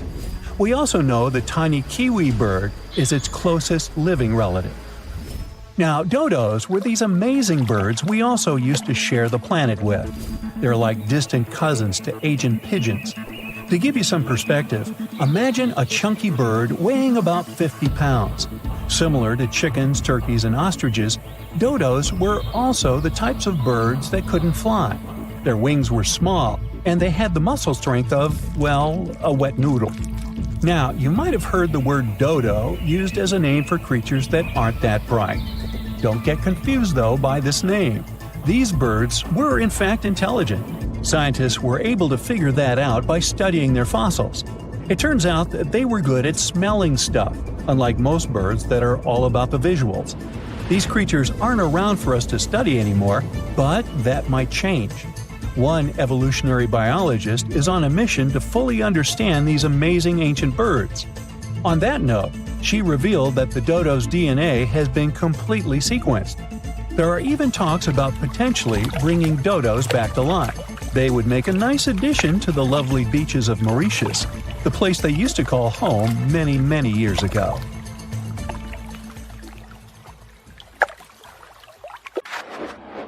Boom! An explosion of supersonic waves, interplanetary heat, dust, fumes. The Earth's atmosphere has been invaded by a cosmic rock the size of Everest. A few seconds ago, this rock, weighing trillions of tons, was hurtling towards Earth. It could fly from New York to Anchorage faster than you could fry yourself an omelet. This monster's name? The Chicxulub Incident. Epic name, right? 66 million years ago, it crashed into the Earth. Back then, dinosaurs ruled the planet, but not for long. The epic collision took place in modern Mexico, in the Yucatan Peninsula, right near Cancun, where the dinosaurs were vacationing. Well, probably not. Still, the huge space rock hit the ocean, but even all that water couldn't stop the inevitable. The collision caused a huge amount of energy to be released. The horror on a planetary scale had begun. Imagine a mini-sun lighting up the surface of the Earth with tsunamis the height of the Statue of Liberty bursting from the epicenter of the watery impact. Not good. The blast blew through the surface of the Earth. It was as hot as an oven and burnt everything in its path. The impact provoked a colossal earthquake and serious volcanic activity. A bunch of volcanoes simultaneously released hot lava and ash into the prehistoric skies. Millions of tons of ash and soot poisoned the air. This formed a huge ash cloud in the atmosphere, which blocked out the sun's rays for several years. The long winter had begun. Only there wasn't any snow falling from the sky, but rain made of sulfuric acid. Yes, the Chicxulub incident might just be the most important thing that ever happened in the history of our planet. Even more than YouTube. Back then, there were loads of volcanic eruptions, a lot of flammable oxygen in the atmosphere, constant temperature changes. It was the perfect and worst time for all of this to go down. So, how are we so sure about all this? Well, the asteroid left an absolutely huge crater on the planet's surface. Today, this scar is hidden under the Gulf of Mexico. Scientists found a lot of places on Earth with abnormally high levels of iridium. This metal is very rare on Earth, but it's in a lot of asteroids that scientists have examined. Scientists studied some 66 million-year-old rocks. In the layers of rock, they found dust, the same dust that comes from asteroids. This could only have happened if a huge asteroid had crashed into Earth. The catastrophe led to the extinction of not only the dinosaurs, but also the asteroid.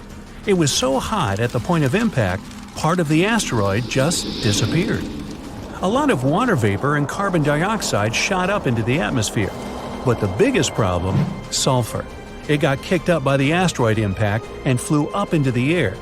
These tiny sulfur particles blocked out a lot of the sun's rays. Without the sun, a lot of plants disappeared and the climate eventually got colder. The immense heat turned stones into glass. Scientists call these things tektites. The energy of the impact threw them up into the skies. After a short flight, the tektites fell down to Earth. But it wasn't pretty.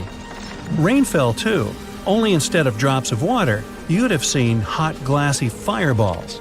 They bombarded the planet's surface for days. The tektites set fire to everything.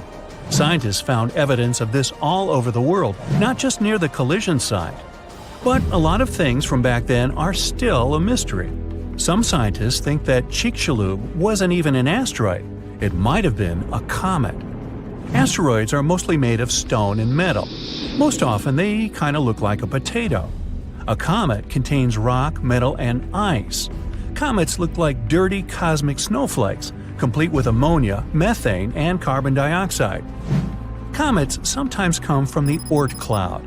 It's a huge cloud of ice and debris around our solar system. From time to time, comets break free from the pack and head towards our sun. According to scientists, this special comet flew right past Jupiter. The gravity of that huge planet accelerated the comet even more. It flew towards the sun, gaining more and more speed. The comet's outer ice shield started to evaporate, and it probably gave off a lot of dust and gas, which made it look like it had a tail. The sun's gravity eventually shattered the comet apart. One of the fragments flew through space and crashed into the Earth 66 million years ago. So, asteroid or comet? The truth is, we'll never know. What we do know is that the Earth was seriously unlucky to be in its path, and it was never the same again. The catastrophe stopped the development of 75% of life on Earth. Some bigger marine animals, like crocodiles, turtles, and fish, survived the impact. Out of all land animals, the only ones to survive were the ones that were, on average, smaller than the modern raccoon. That includes a bunch of special species of dinosaurs, the ancient ancestors of birds. Scientists believe they survived for two reasons. After the huge impact, it took a long time for plants to start growing again, and a lot of animals didn't survive. Most remaining animals didn't have enough food. But these dinosaurs had a beak. With its help, they could split open nuts and dig seeds out of the soil, so they survived. The second reason is that these lucky guys had bigger brains. Some people think that they were able to cooperate with each other and quickly adapt to the new conditions. Other life forms survived too. Fungi and mold survived underground and underwater. Gradually, the darkness cleared away, and ferns began to take over the lifeless landscape. After a few thousand years, forests started to reappear. The animals that survived were pretty much all inconspicuous and small creatures. They lived in burrows, safe from all that hot ash. Before the collision, mammals had lived in the shadow of dinosaurs. But with all the dinosaurs suddenly gone, things were about to change. Mammals were able to take over. They began to dominate life, at least on land. Back to the moment when everything changed. Turns out, it wasn't the size of the asteroid that made it so powerful. It was more about the angle in which it hit the Earth. If the angle of impact had been different, the dinosaurs might have even survived the catastrophe. So, what would that have looked like? Well, let's travel back, way back. Oh no, there's a giant asteroid heading for Earth. Oh, wait, never mind, it missed. Whew. There are plenty of earthquakes, tsunamis, and volcanic eruptions every day, but dinosaurs don't mind that much. No big deal.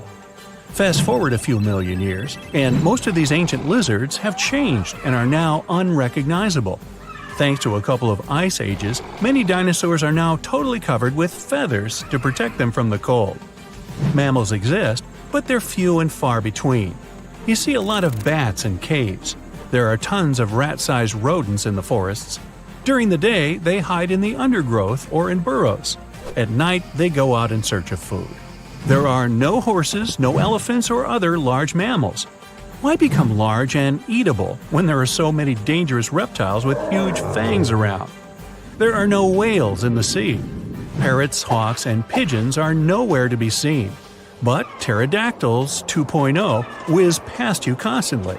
Some are about the size of a helicopter, while others are no larger than a swan. There are plenty of primates, but they're in no hurry to climb down from their trees and walk on two legs. No venturing out into the savannah, no evolution into Homo sapiens. In this alternate reality, open spaces are very dangerous. But then again, so are forests and trees. Nowhere is safe. To get some delicious primate treats, many smaller dinosaurs learned to climb trees. This was already happening back in the Cretaceous period, right before that huge asteroid just missed Earth. Whew, that would have been an epic collision. Dinosaurs have grown wiser since that near miss. Some are even as smart as a modern chicken. A large brain uses a lot of energy, and that's not always a good strategy for survival. Safer to keep brains small and keep making those teeth bigger and pointier. Ah, that's funny. Well, everything is when you're a giant hyena, Pachecrocuta. If you want to picture how animals from ancient times look like, just imagine them way bigger with larger and sharper teeth. And wait, like that isn't enough? Yup, you had to be one mighty beast to survive in such times when everything around you is like 5XL. This hyena was up to 3 feet tall with a weight of 400 pounds. That's the size of a modern lion and around 3 times bigger than today's hyena. The ancient one also had shorter legs, which is also the reason plenty of prehistoric creatures went extinct. Over time, they ran out of food, but couldn't run fast or long enough to catch prey. Also, they couldn't escape quickly enough if there was some bigger guy nearby. Ancient and modern hyenas have quite similar habits. Diet, meat, and meat. They both prefer to steal food from other usually smaller predators rather than go hunting on their own. And of course, they're both always smiling at everyone around. Cheese! You always somehow picture sharks as those marine animals we should be afraid of, right? Not whales. They're mostly good-natured, eating their plankton, spraying out water through that hole in their backs and stuff. And of course, they could get a little clumsy from time to time, so they turn over a ship. Anyway, they're not that into hunting humans. Well, if we all lived in the time of this 50-foot, 50-ton whale, Leviathan, I like to call Toothy. Let's just say going to the beach would never be the same. The beast weighed like 6 elephants and was longer than a truck. Oh yeah, about that Toothy thing?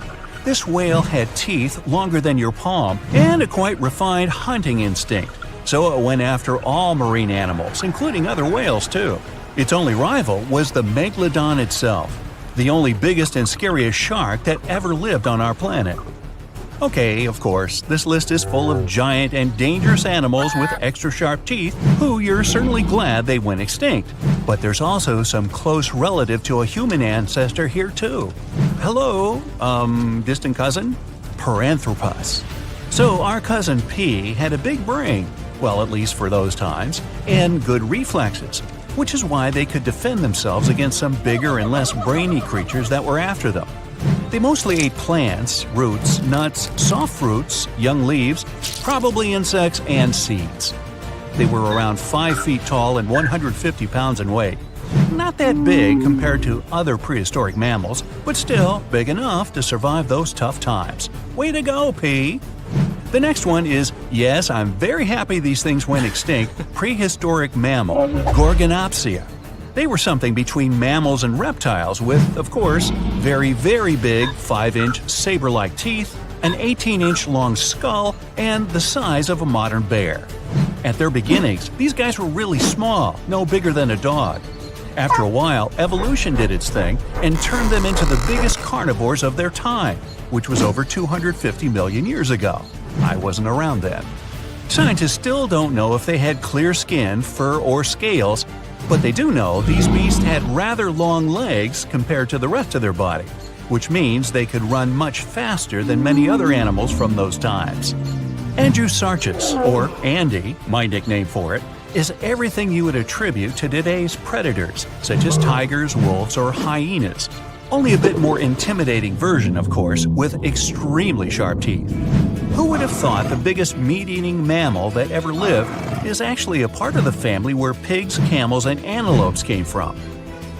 It had the size of a modern bison, with a weight of at least half a ton. Andy wasn't that picky with the menu, so it went after most other animals that lived back then, which was around 40 million years ago. It seems ancient times were those where tigers or some other predators were afraid of pigs, unlike today. Yup, step back, Terminator pig, Entelodon is on its way. Okay, research actually showed they were more like hippos, whales, and its cousin Andy. But this cool nickname has already been given, so we can't go back. Early Terminator pigs were no bigger than today's swines, but they grew to become cow size over time. They also had short snouts, but a couple of million years later, evolution decided that's not scary enough and made their lower and upper jaws much longer. Oh, and they got an even sharper set of canines, a special How to Creep Your Rivals edition. Whew! Finally, an ancient mammal we don't have to be afraid of. Well, at least if we're not in its way, because if this giant accidentally stepped on you, squish. But at least its menu consisted of plants, so we would be safe at some point. Let me introduce you to the gentle giant Thunder Beast, Brontotherium. It had quite a sturdy nasal horn, weighed 3 tons, and was 16 feet in length, which is bigger than a modern rhino. The size, unfortunately, didn't help it much. Andy was always just breathing down its neck, preying at it and its companions. Such a list definitely can't go without the menacing saber-toothed cat. Around 4 feet long, 100 pounds, agile, completely capable of hunting in coordinated packs. But you know cats, they like to brag about the catch they got on their own. That's our Megan, Megatherion. You can find her and her companions all over the world, in Europe, Asia, North America, and Africa. Now, we often think all big cats are into running after their prey, but Megan wasn't built for speed at all, nor did it sprint after her prey like some other cats. No, she preferred to wait for the prey to get closer. She would choose a good spot, climb up some tall tree, hide, and simply chill.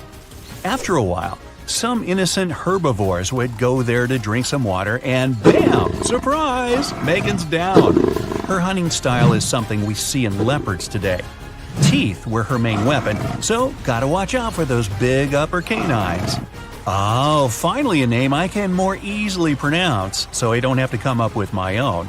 The giant short-faced bear. This beast could run up to 40 miles per hour.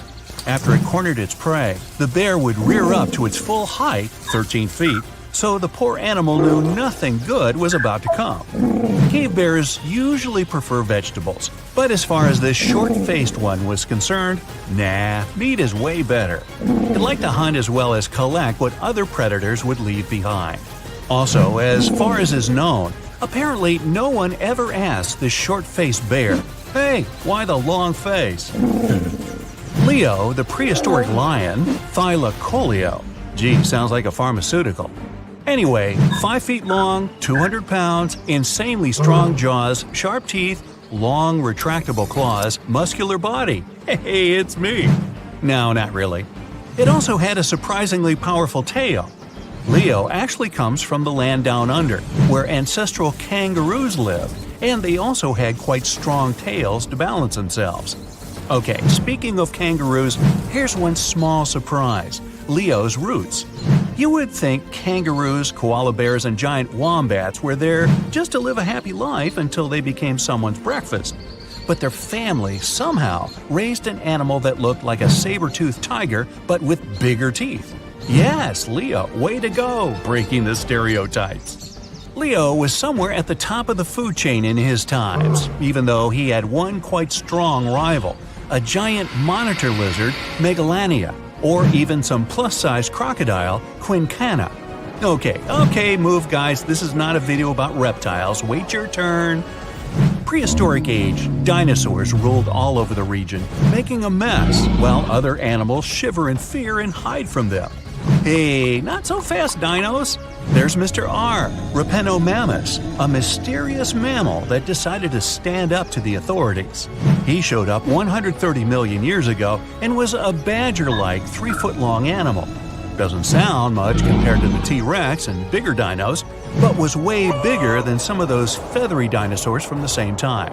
Not only that, he would eat them. We don't know how exactly, but let's just say Mr. R had his own ways. I'm guessing it was for breakfast. It's a perfect summer day. You're relaxing on the beach, dipping your toes into the cool water, when suddenly, bam! A 56-foot aquatic nightmare rockets from the waves. It's the size of 2 London double-decker buses, sporting about 60 razor-sharp teeth, including bonus chompers on the roof of its mouth, because why not? This aquatic beast isn't picky about its diet either. Sharks? Turtles? Other sea monsters? Yep, they're all on the menu. Meet the mosasaur, a group of marine reptiles that ruled the oceans millions of years ago. If you've seen Jurassic World, you'll recognize them as the stars of that epic moment when a massive creature leaps out of the water to snatch a great white shark like it's sushi. That's a mosasaurus, and it's every bit as terrifying as it sounds. Recently, scientists stumbled upon a fossil of one of those marine monsters in, of all places, Mississippi. Yes, Mississippi, the land of magnolias and catfish. Turns out it's also home to ancient sea dragons. This discovery was a happy accident. A team of geologists was mapping the terrain in east-central Mississippi when they noticed something strange poking out of the ground. It wasn't a rock or a seashell. It was a vertebra, and a massive one. In fact, it was so large it barely fit in the hand of the scientist who found it. The fossil likely belonged to the largest known species of mosasaur, the Mosasaurus hoffmanni. Now, the biggest mosasaur ever found clocked in at a staggering 56 feet long. This new specimen hit a solid 30 feet at least, and while it might not break the world record, it certainly makes the crown for the biggest mosasaur ever discovered in Mississippi. Fun fact, that's still longer than the average RV, and with way worse gas mileage. To be fair, the Mississippi Museum of Natural Science already had a couple of mosasaur fossils in its collection. But this newcomer might just steal the spotlight. And this isn't an isolated incident. In 2015, paleontologists unearthed the skull of a 24-foot-long mosasaur in North Dakota. Years later, a private fossil hunter, yes, that's a thing, found an equally huge mosasaur in Texas. Well, its jaw at least. These sea monsters, also known as sea dragons, by the way, actually have one of the wildest origin stories in paleontology. The very first skull was found way back in 1764 in a chalk quarry in the Netherlands. And at the time, scientists thought it was a whale. Then came a second skull, which was so impressive that French revolutionaries literally looted it during a siege in 1794. Legend has it they swapped it for 600 bottles of wine. Doesn't sound like a fair trade to me. That fossil actually helped pioneer the concept of extinction and got paleontologists buzzing for centuries. Since then, mosasaur fossils have popped up all over the world, like ancient scaly celebrities leaving their mark. From the Mississippi backwoods to the deserts of Morocco, from New Jersey to Belgium, scientists have uncovered everything from teeth to full skulls, sometimes even misplacing them in museum drawers for centuries. So what exactly were these terrifying titans of the deep? Well, let's just say, if ancient oceans had a most likely to eat everything in sight award, the mosasaur would win it. Picture a gigantic scaly torpedo with a mouth full of about 60 razor-sharp teeth, including some growing on the roof of its mouth like dental overkill. It had a long, muscular tail for propulsion and 4 paddle-like limbs that worked like turbocharged oars, letting it cruise through warm, shallow seas like a reptilian speedboat. Scientists believe they were close relatives of modern monitor lizards and snakes, which honestly just makes both of those animals way more terrifying. Some mosasaurs even might have had adaptations for sensing vibrations in the water, allowing them to detect movement from a distance, similar to how sharks use electroreception today. Their eyes were well developed too, giving them sharp vision in the dim ocean depths, a key advantage when hunting fast or elusive prey. But what really makes mosasaurs the stuff of prehistoric nightmares is their attitude. They were apex predators, and they knew it. Those sea monsters weren't picky eaters. Fish, turtles, birds, sharks, other mosasaurs. Basically anything that moved was dinner. Fossilized mosasaur stomach contents prove they practiced family dinner in the most metal way possible. If they were around today, your beach day would be a lot more exciting. Probably shorter. These guys were so intense, they dominated the whole world. It's safe to say, mosasaurs were the undisputed rulers of the late Cretaceous oceans.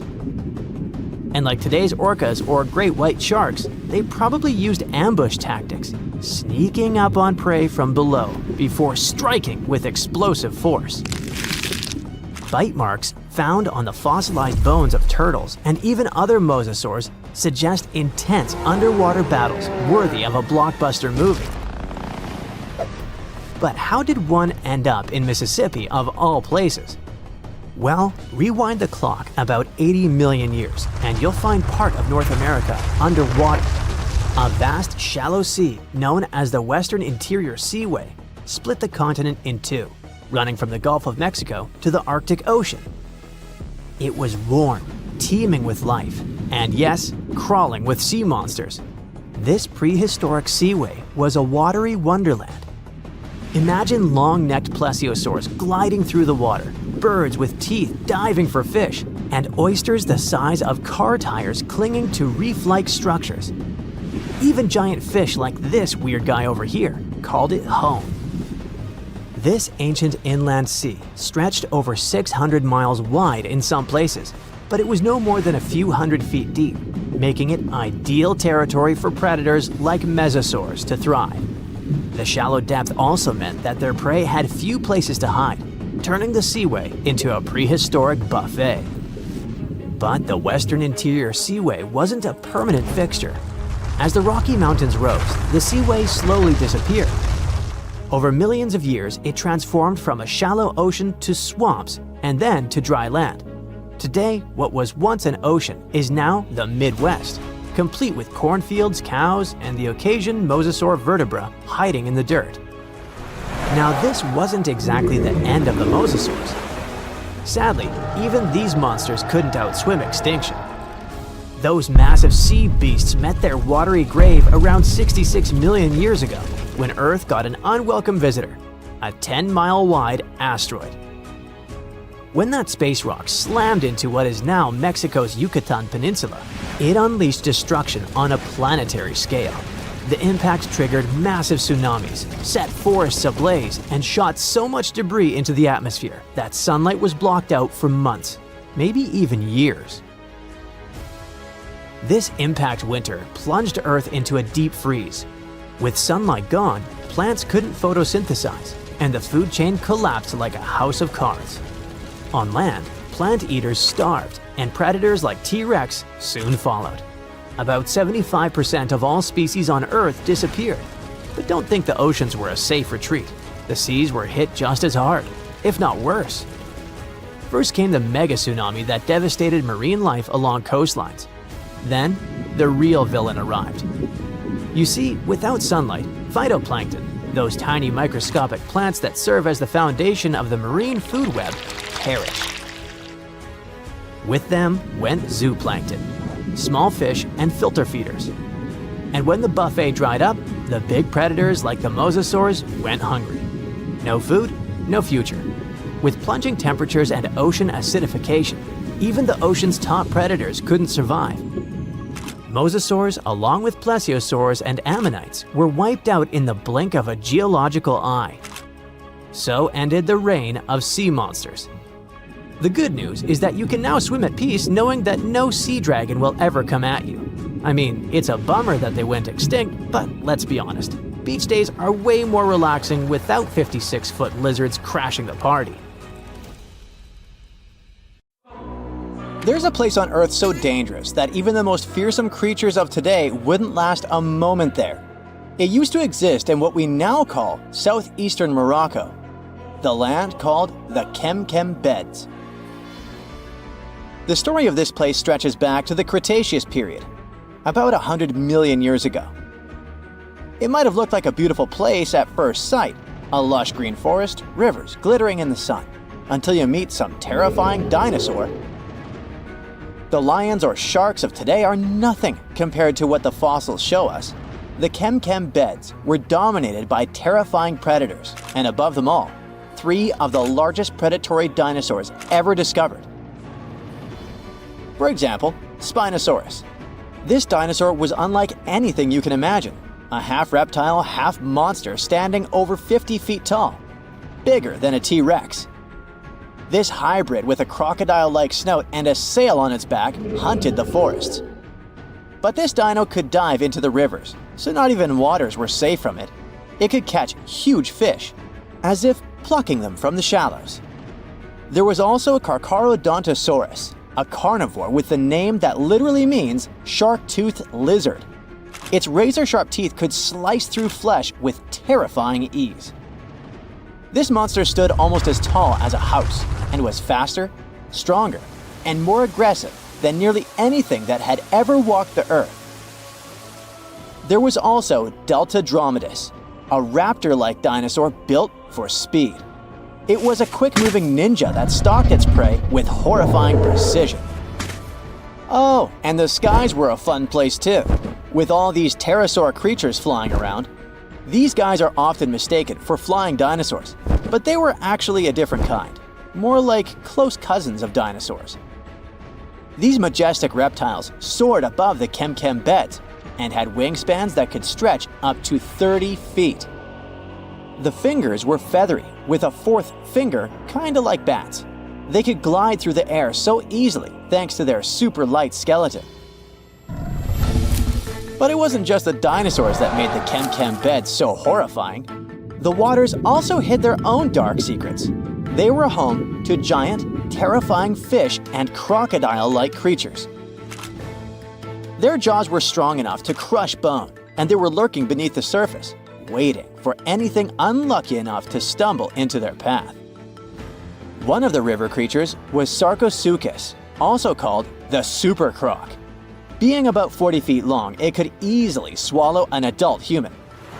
Or better yet, it could take on a full-grown dinosaur and win.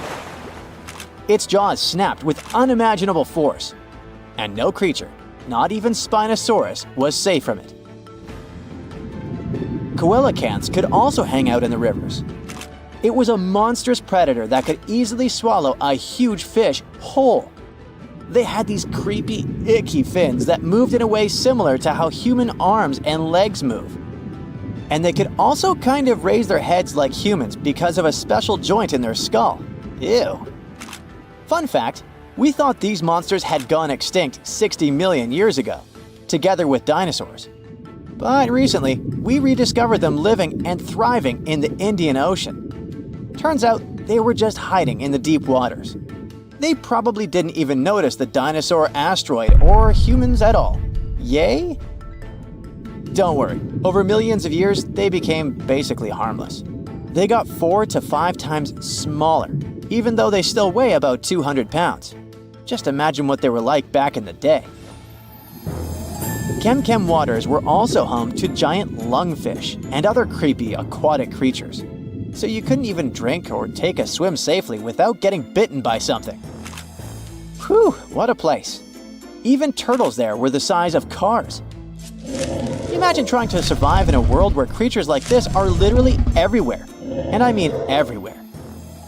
This place was unique not because huge beasts lived there, but because of the sheer number of predators. You might think, it shouldn't be that easy for all these predators to hang out in one place, right? And you're right. Seems like prey was scarce there. That's even more chilling. All the predators just wandered around, hunting whatever meager life remained.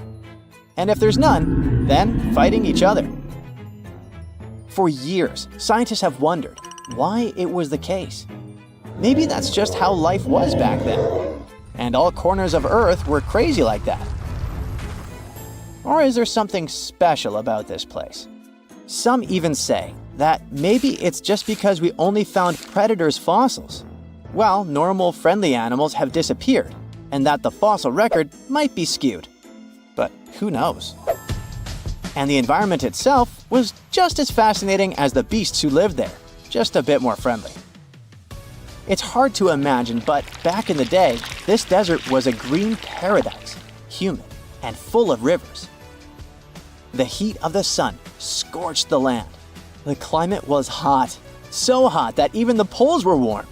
The weather there was extreme. Dry seasons followed by intense storms, which shaped the land and life. The giant rivers carved their way through this landscape. They stretched from the Sahara, emptying into the ancient Tethys Ocean to the north. If you were there, you'd see vast, interconnected basins, and beyond them, the central Atlantic Ocean. The floodplain stretched out beneath a sweltering sky. The rivers were just as wild as local animals, flowing lazily one day, but raging like furious beasts the next. At first, these rivers were powerful, carving deep channels through the land and creating wide sandbanks. But over time, they slowed down, and the landscape changed into shallow ponds and salt-covered flats. As water gradually faded away, it left behind a patchwork of wetlands and slow-moving waters. Right now, the Kem Beds is a vast, rugged desert where time has stood still for millions of years. If you visited it, you'd see a giant escarpment, its rocky face winding along the border of Morocco and Algeria, bathed in the sun's harsh light. Beneath your feet would lie layers of fossilized history. That's one of the reasons why scientists were long fascinated with this place. It must be one of the most comprehensive collections of fossils ever discovered in northern Africa. There are fossils from other parts of Africa, of course, like Egypt's Bahariya Formation. But they don't tell us much about life during this time, not like Kem. That's all because those rivers we mentioned in hotter and drier places, they've eroded or still remain buried under the sand. The first discoveries from Kem began in the late 1940s. A scientist named Schubert uncovered bony fish fossils among the escarpment near the Morocco-Algeria border. Just a few years later, a paleontologist, René Lavoca, took things to the next level. Traveling by camelback, he scoured the desert landscape and uncovered a real treasure trove of fossils. He found the partial skeleton of a massive herbivore dinosaur. Finally, at least one peaceful creature in the Kem Beds. This long-necked giant roamed the ancient river valleys and ate leaves like a good boy. For the next several decades, scientists only did small-scale fossil hunting expeditions to this place. There were modest discoveries made here and there. Then, in the 1970s, German paleontologist Helmut Alberti led his team to the Kem Beds, and that's when things took a wild turn. They uncovered fossils of prehistoric fish, crocodiles, dinosaurs, and pieces of the infamous Spinosaurus. Imagine being one of the scientists on that team. They were probably jumping from excitement. By the mid-1990s, the fossil game changed dramatically. Incredible new species were identified from the Kem Beds. Over the years, the discovery pace has only accelerated. Paleontologists, armed with new tools and techniques, have uncovered more fossils than ever before, and there's only more to come. Antarctica wasn't always a frozen wasteland. A long time ago, it was full of life, and 56 million years ago, something terrifying stalked its jungles. A giant, flesh-eating bird. It was around 6 feet tall and weighed as much as a lion. For millions of years, nothing could challenge it. So why did it disappear? And could there be even bigger predators still hidden beneath the ice? Paleontologists found 2 massive claw bones in Antarctica, sharp, curved, and powerful, belonging to this bird. They were dug up from the Epresian-aged rocks of Seymour Island, which means they're around 40 to 50 million years old. Their shape left no doubt. These were the so-called terror birds. Their scientific name is Forus raceti, some of the most fearsome predators to ever walk the earth. They were flightless and didn't even need wings. Instead, they could sprint at breakneck speeds, like ostriches from a nightmare. For millions of years, these birds ruled South America. But now, for the first time, their presence has been confirmed in Antarctica. No surprise here.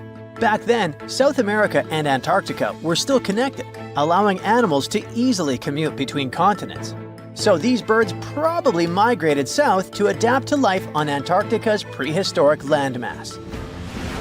It didn't just survive here, It thrived. But at some point, this nightmare of an animal vanished.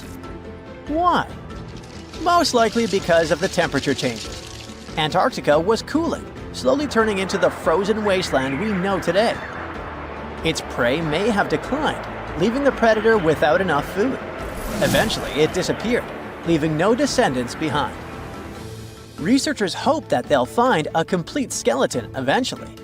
They're also wondering where there might be even bigger species waiting to be discovered. Perhaps these birds evolved into a completely new Antarctic lineage. But for now, all we have are two giant creepy claws. People often think that there are almost no animals or plants in Antarctica. But that's not true at all. Penguins waddle around, and forget the cute tiny ones. Antarctica used to have 6-foot-tall monsters. The emperor penguins are the largest penguin species alive today. They can dive over 1,800 feet deep and hold their breath for over 20 minutes. There were giant ancient penguins around 38 million years ago. They were the size of humans. Fossils show they had long, sharp beaks, making them terrifying hunters of fish and squid. The fish there are also absolutely fascinating. Forget giant squids. Colossal squids are nightmares even bigger. Some reach over 40 feet long with massive, super sharp beaks and eyes the size of dinner plates. Finally, orcas, the apex predators of the Antarctic Ocean. They hunt in packs, working together like a wolf pack of the sea to take down seals, fish, and even massive whales. There are even tiny plants like moss and algae. Antarctic hairgrass and pearlwort. They somehow survive against all odds. There are many other myths going on about Antarctica. For example, some people think that when icebergs break off from glaciers, they immediately start drifting straight into the open ocean until they melt. But the reality is way more chaotic. First, when an iceberg breaks off from a glacier or ice shelf, it has to deal with underwater obstacles. It can stay stuck on the seafloor for decades without moving. Then they get caught in powerful whirlpools and spin in place for months. One iceberg, a 23A, spent nearly 40 years frozen in place before finally breaking free, only to get caught in a swirling ocean vortex for another 8 months. After that, their paths are influenced by ocean currents, tides, winds, and even underwater topography. They don't just float freely, their movements are full of literal, unexpected twists. And speaking of glaciers, another strange rumor is that some humans can't travel more than 311 miles inland in Antarctica because of an impassable ice wall, freezing jet fuel, deadly winds, and no oxygen. But this is completely false. Antarctica has been explored by planes, vehicles, and even scientists on foot. There's an entire research station sitting at the South Pole. People live there all year long. The ice wall is real, a massive ice cliff rising above the ocean. But that isn't some secret barrier, it's an ice shelf. These are thick slabs of ice that form when glaciers slowly flow off the land and spread over the ocean. Almost 3/4 of Antarctica's coastline is made up of them, but they don't form some giant ring around the world. Antarctica is one of the most extreme places on Earth, but we've conquered its challenges, and we keep learning more about it every year. That's why every year, millions of dollars are poured into keeping research stations running, protecting wildlife, and making sure the people who live there have everything they need. But where does all this money go? Well, Antarctica stations are basically small cities. There's electricity, heating, water purification, food storage, and medical facilities. The biggest station, McMurdo, is basically a town with over 1,000 people in summer. It has everything from a fire station to a gym. The South Pole Station is super deep inland, so it's one of the hardest places to supply. Getting food and fuel there requires airplanes flying thousands of miles in extreme cold. But the internet loves a good mystery. When Google Maps revealed what looked like a massive doorway in Antarctica, conspiracy theorists went wild.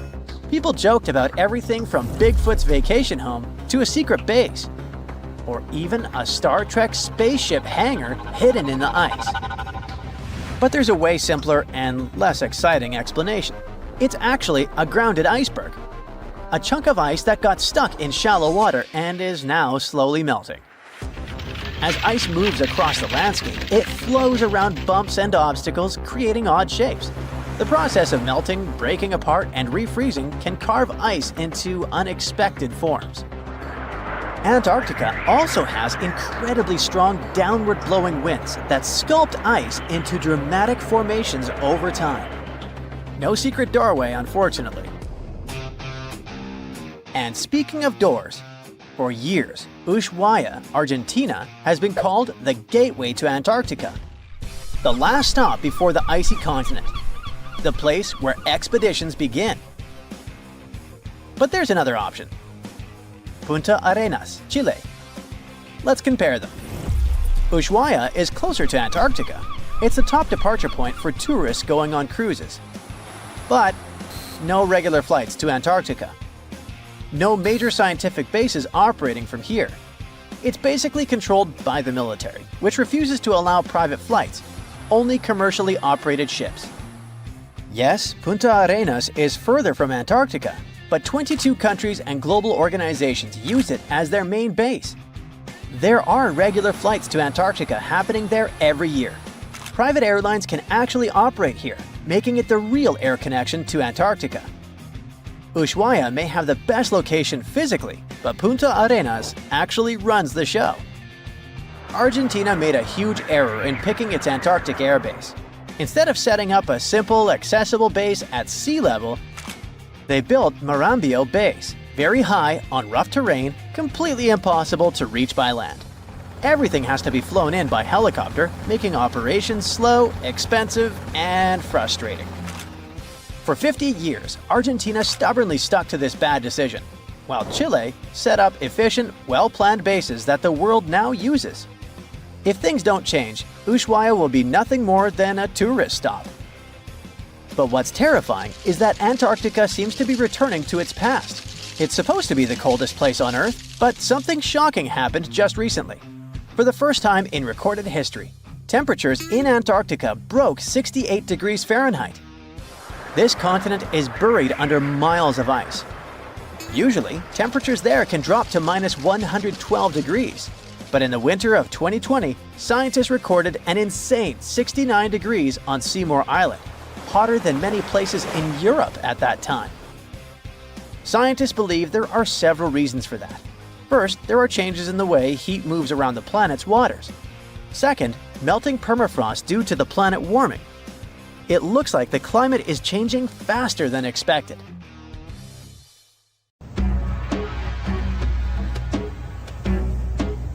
This is not a dune set. This is a very real desert in Niger. Jado was probably built by the nomadic Sao people and is filled with ksars, which are fortified houses made of salt and clay, with giant walls and secret passages. Located deep in the desert, it was once a vital stop for trans-Saharan caravans, but is now a hotspot for smugglers and bandits. The site has been off-limits since 2002 due to its dangers. The origin of the ksars remain a mystery. No archaeological studies have been conducted, leaving many questions unanswered. Even today, shifting sands reveal and conceal parts of these ancient ruins, fueling local speculation about what might still be hidden beneath the desert. Speaking of connective tunnels, scientists were blown away by the discovery of lava tubes in Saudi Arabia. These underground passages form when molten lava cools down. Researchers believe that ancient nomadic groups may have utilized these tunnels to survive the super harsh desert climates. While excavating the tunnels, archaeologists uncovered artifacts, rock art, and skeletal remains. The art and animal bones show that the people who used the tunnels were probably sheep and goat herders. They're still piecing together whether these groups lived in the tunnels for extended periods or just used them as temporary shelters. The Great Pyramid of Giza has been standing for thousands of years, but it's still hiding secrets. Using special scanning technology, scientists found two hidden structures under an ancient burial ground. The first is a shallow L-shaped structure, and below it is a much larger space that could be a final resting place or a chamber. The smaller structure was filled with sand on purpose, while the deeper one might be an empty chamber. Experts believe the two are connected, possibly as an entrance leading to a secret chamber. This is big news because it might give us some more insight into who built the pyramids and why. The world is full of ancient writing, but some messages refuse to give up their secrets, like the mystery of the Bashplemi tablet. This unusual stone, pulled from a lake in Georgia, is covered in symbols no one can read. Even with modern technology, experts are completely stumped. The tablet is about the size of a book, with 60 symbols carefully carved into its surface, but 39 of them don't match any known language. Some resemble scripts from ancient civilizations in the Middle East, India, and Egypt, but none are an exact match. To make things even trickier, part of the tablet is broken off, meaning a piece of the puzzle is missing forever. To rule out a hoax, scientists studied the tablet closely. They confirmed it's made of vesicular basalt, an extremely tough local rock. Whoever carved these symbols must have been really skilled. Based on similar archaeological finds, experts believe the tablet could date back thousands of years, possibly to the late Bronze or early Iron Age. Some symbols repeat, which could mean they're numbers. Maybe it's an inventory list, a record of battles, or even an offering to the deities. Until someone cracks the code, the Bashplemi tablet remains an unsolved mystery from the depths of history. Experts are still stumped with what this Minoan disc might mean. The Phaistos disc is one of the most mysterious finds from the Minoan civilization. This 6-inch clay object, discovered in 1908, has strange spiral markings that no one has fully decoded yet. The disc has 241 symbols on both sides, showing everything from people and animals to tools and plants. Experts have come up with many theories about what the symbols mean. Some think it's an early form of Greek. Others suggest it's a prayer or a hymn. And some even believe it could be a letter from a king in Anatolia to a Greek ruler. Let's see who will be the first to figure this out. It's always a fun day at an archaeologist's office when they find something as big as a 2,000-year-old marble head. A French archaeologist mission went digging inside an old medieval house near Alexandria in Egypt and found a statue's head depicting an old, possibly ill man. This statue dates from the last Egyptian dynasty before it became part of the Roman Empire, and the site where it was found is associated with the likes of Cleopatra and Mark Antony. For archaeologists, even the smallest finds at this site means a lot. You've heard of Lucy, right? The Australopithecus that was an early ancestor for us humans. Well, scientists found some of her species' footprints somewhere in Tanzania. The so-called Laetoli footprints are over 3 million years old. The trail stretched 88 feet and has about 70 footprints, left behind when a bunch of early humans walked across some wet volcanic ash. What's cool is that these early humans were already walking on 2 feet, like us, not all hunched over like apes. The close spacing of the prints shows they probably had short legs and a shorter stride than we do today. In an ancient Egyptian temple, archaeologists uncovered a shrine unlike any other, a place dedicated to falcons and 2 mysterious deities. One deity had a falcon's head, while the other wore a crown with a sun disk and cow horns. But the most baffling discovery was an inscription that read, "It is improper to boil a head in here." At the heart of the shrine, there are 15 headless falcons carefully arranged on a pedestal, likely as offerings to the falcon-headed deity. One theory suggests the birds were boiled first, perhaps to pluck their feathers, before being placed in the shrine, following the strange rule carved into stone. Archaeologists also found a 13-inch iron harpoon nearby. Its true purpose remains unknown, although the shrine also held remains of fish, mammals, and bird eggs, suggesting that the rituals may have included feasting. And speaking of ancient Egypt, meet Hathor. Scientists named her after the ancient Egyptian deity of motherhood, music, and singing. This wooden statue, housed at the Metropolitan Museum of Art, was thought to be just a beautiful artifact, until a surprising secret was uncovered. Using an X-ray machine, experts found a mechanical operating system inside it, with pulleys and axles connecting her shoulder to her left leg. When activated, the system made her hand raise and lower, an engineering marvel from over 3,000 years ago. The statue was created during Egypt's Middle Kingdom, around 1800 BCE, and is often compared to 19th century automata due to its advanced design. It's believed the statue was used in religious ceremonies, symbolizing Hathor's role in dance and music. An unexpected discovery happened in northern Kuwait, where a Kuwaiti-Polish team uncovered a mysterious 7,500-year-old statue. The statue features an elongated skull, no mouth, narrow eyes, and a flattened nose. This feature is thought to be an Ophidian figurine, named after the Greek word for snake, and it was likely made by the Ubaid culture, a civilization known for their pottery skills. While no one knows exactly what role this weird statue played, it might have been linked to rituals or symbolic practices. Some scientists think these figurines, found in homes or final resting places, were tied to important cultural beliefs.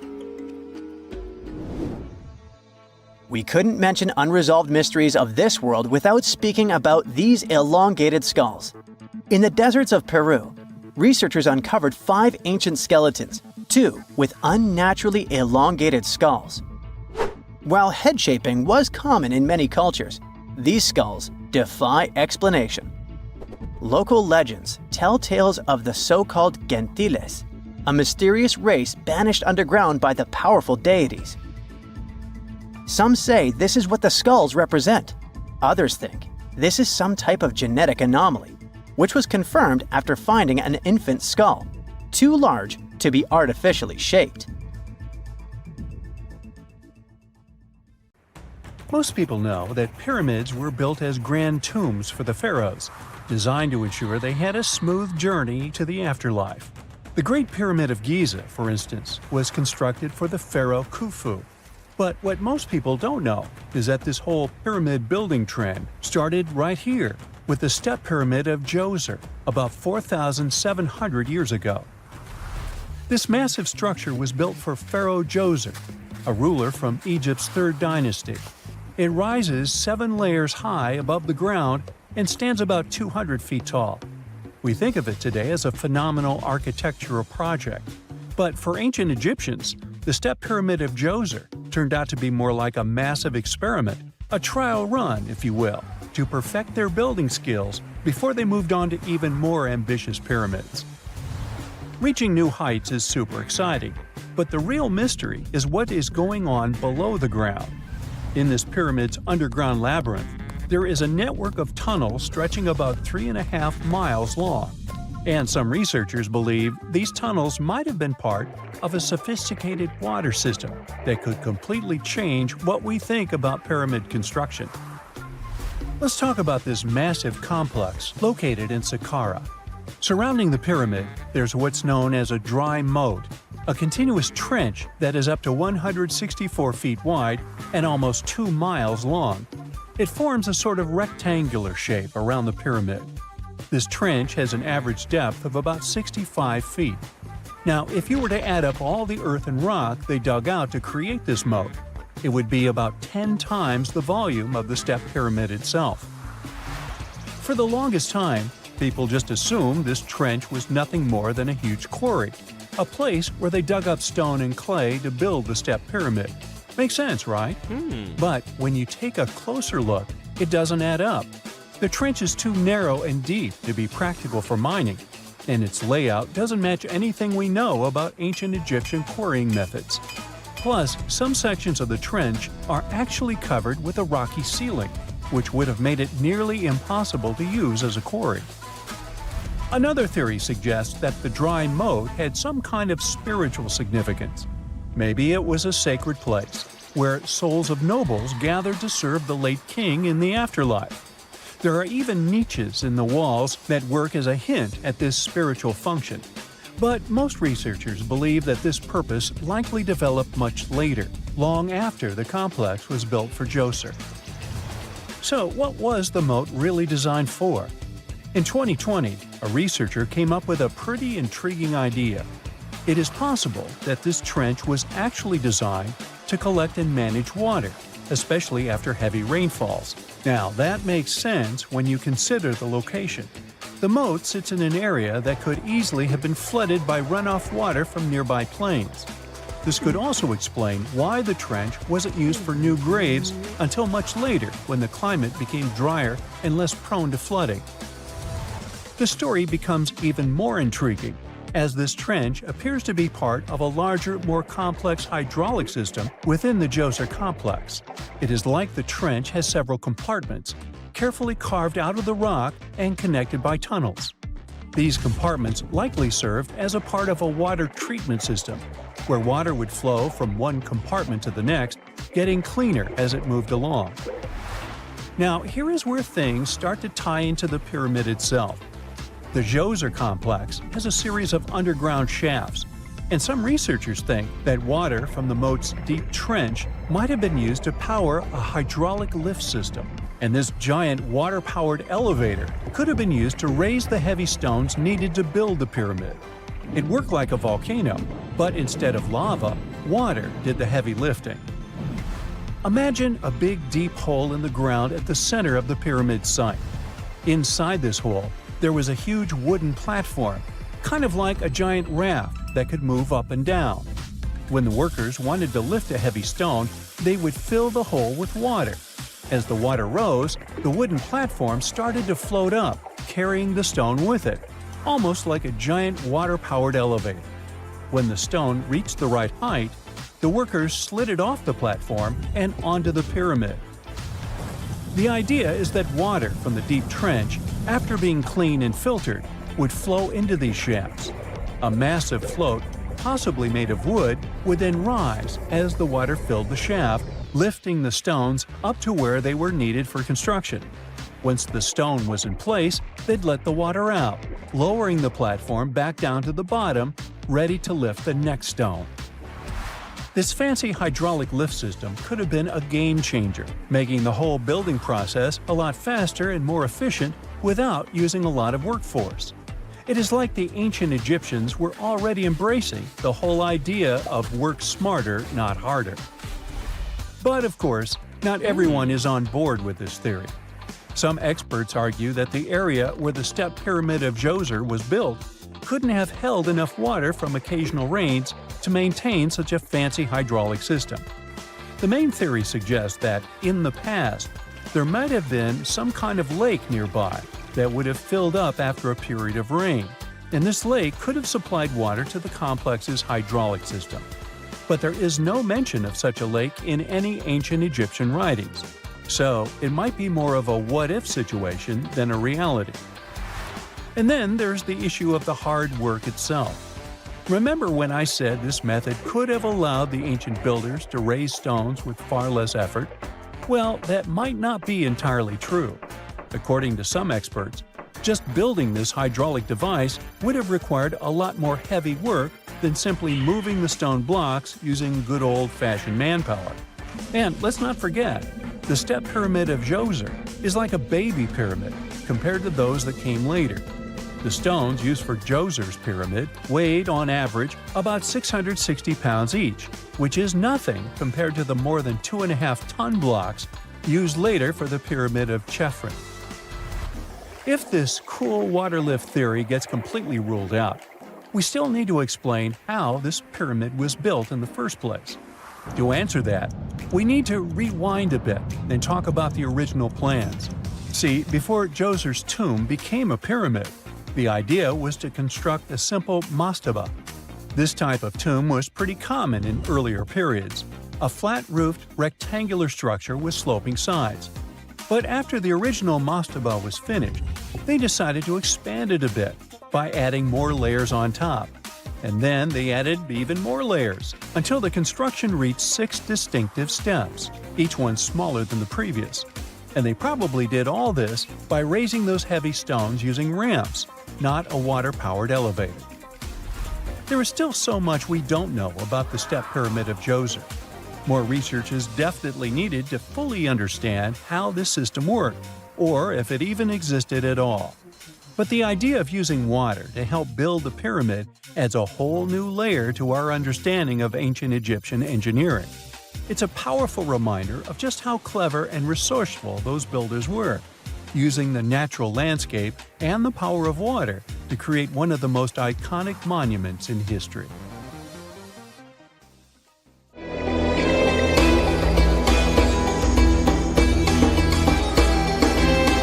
The Great Pyramid was created as the final resting place of ancient Egyptian monarch Khufu. According to legend, French leader Napoleon entered the Great Pyramid and came back out looking shaken and super pale. He never revealed what he saw inside, but whatever it was is said to have affected him for the rest of his life. When Napoleon entered the pyramid, he would have walked through a super tight and ascending passageway. He'd then go through another passageway, known as the Great Chamber. This corridor would have been much taller than the previous one, and would have cobbles too. He'd then reach the King's Chamber, the centerpiece of the Great Pyramid, which was lined with huge blocks of granite. But it wouldn't have looked as grand as we might imagine. There are no hieroglyphics decorating its walls, as Egyptians only began decorating the burial chambers of pyramids much later on. The pharaoh's tombs deep inside the pyramid would have also been filled with treasures, from chunks of gold to the world's most expensive jewelry. But this would have all been looted a long time ago. The only thing that probably would have been left in there would have been a huge sarcophagus, which would have once contained the king's mummy. He'd also have to walk past the queen's chamber. This room most likely didn't hold any queens though, as pyramids were usually only built for one person. There are mysterious tunnels leading from here. To this day, no one is really sure what they're there for. And that's not the only mysterious and creepy thing Napoleon may have encountered, as stories of pharaohs leaving ancient curses on pyramids go way back. Many pyramids had warnings written on the outside, telling of horrifying things that would happen to those who entered and disturbed the peace.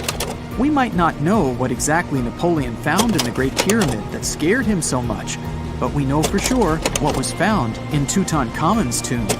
Tutankhamun was an ancient Egyptian pharaoh who was only 8 or 9 years old when he took to the throne. He became a cultural phenomenon when his tomb was discovered almost completely intact in 1922. His pyramid sits in the Valley of Kings in Thebes, modern Luxor, which is in Egypt. Unlike the Great Pyramid, Tutankhamun's tomb was covered in beautiful wall decorations. The walls told the story of how he would travel to the afterlife through the underworld.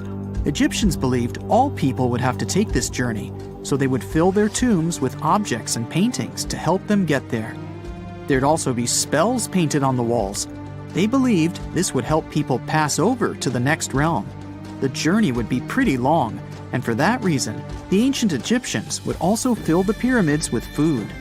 Tutankhamun's pyramid was filled with 8 fruit baskets. They even found something called gingerbread fruit in there.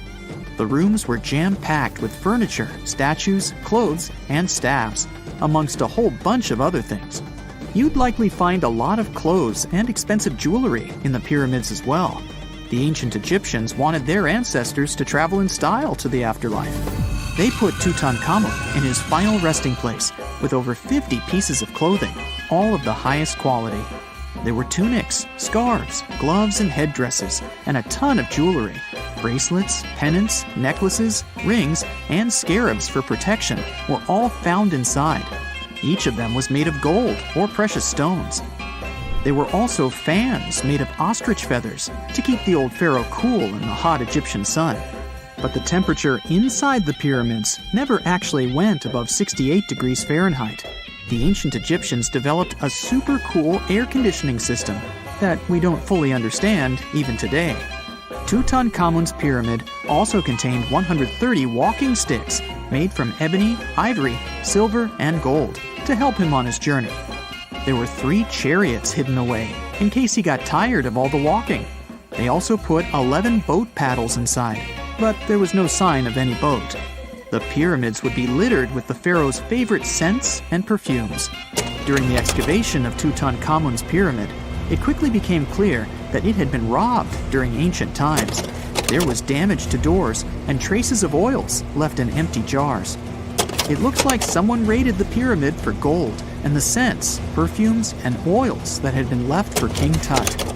There was still a bit of perfume, which was made from coconut oil and frankincense, left in one bottle. It seems like Pharaoh Tutankhamun loved board games. There was an ivory traveling set of senet in his pyramid. Although we don't know for sure exactly how to play it, we have figured out it was sort of an ancient Egyptian version of backgammon. It looks like it was a 2-player game where the goal was to knock your opponent off the board. Not really sure who Tutankhamun's mummy was supposed to play with, though. The ancient Egyptians had some rituals that may seem pretty strange to us. For example, they used to shave their eyebrows off if they ever lost a cat. So it's not too surprising they put some really weird things inside pyramids. Archaeologists discovered a collection of mummified cats and scarab beetles in pyramids that date back more than 4,000 years. They were found in the pyramids of Saqqara, which is south of Cairo. They also found a bunch of makeup kits and mirrors inside. Makeup was worn proudly by both men and women in ancient Egyptian times. Eyeliner was the most popular cosmetic.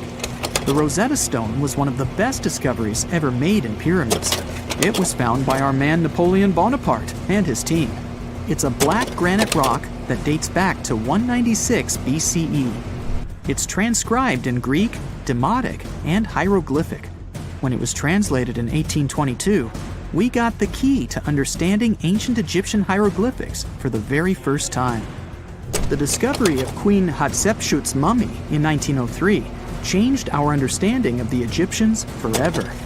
After she had passed away, her successor, Thutmose III, removed most of the evidence of her reign, so we basically knew nothing about Egypt's first great female leader. She's now gone on to become one of the few and most famous female pharaohs of Egypt. Pharaoh Khufu even had a fully fledged boat in his pyramid. Archaeologists uncovered more than 1,200 pieces of a giant boat near the Great Pyramid at Giza. They reassembled the boat, and it's a whopping 144 feet long. It's most likely a solar boat, which was designed to carry the resurrected king with the deity Ra. Fun fact, the Pyramid of Giza is the last remaining of the 7 wonders of the ancient world. The other 6 are the Hanging Gardens, the Colossus, the Temple of Artemis, the Mausoleum, the Lighthouse, and the Statue of Zeus.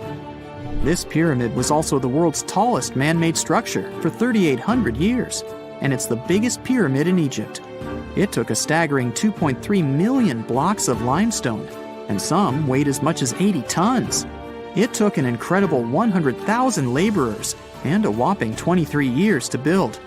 Its original height was a mega 480 feet.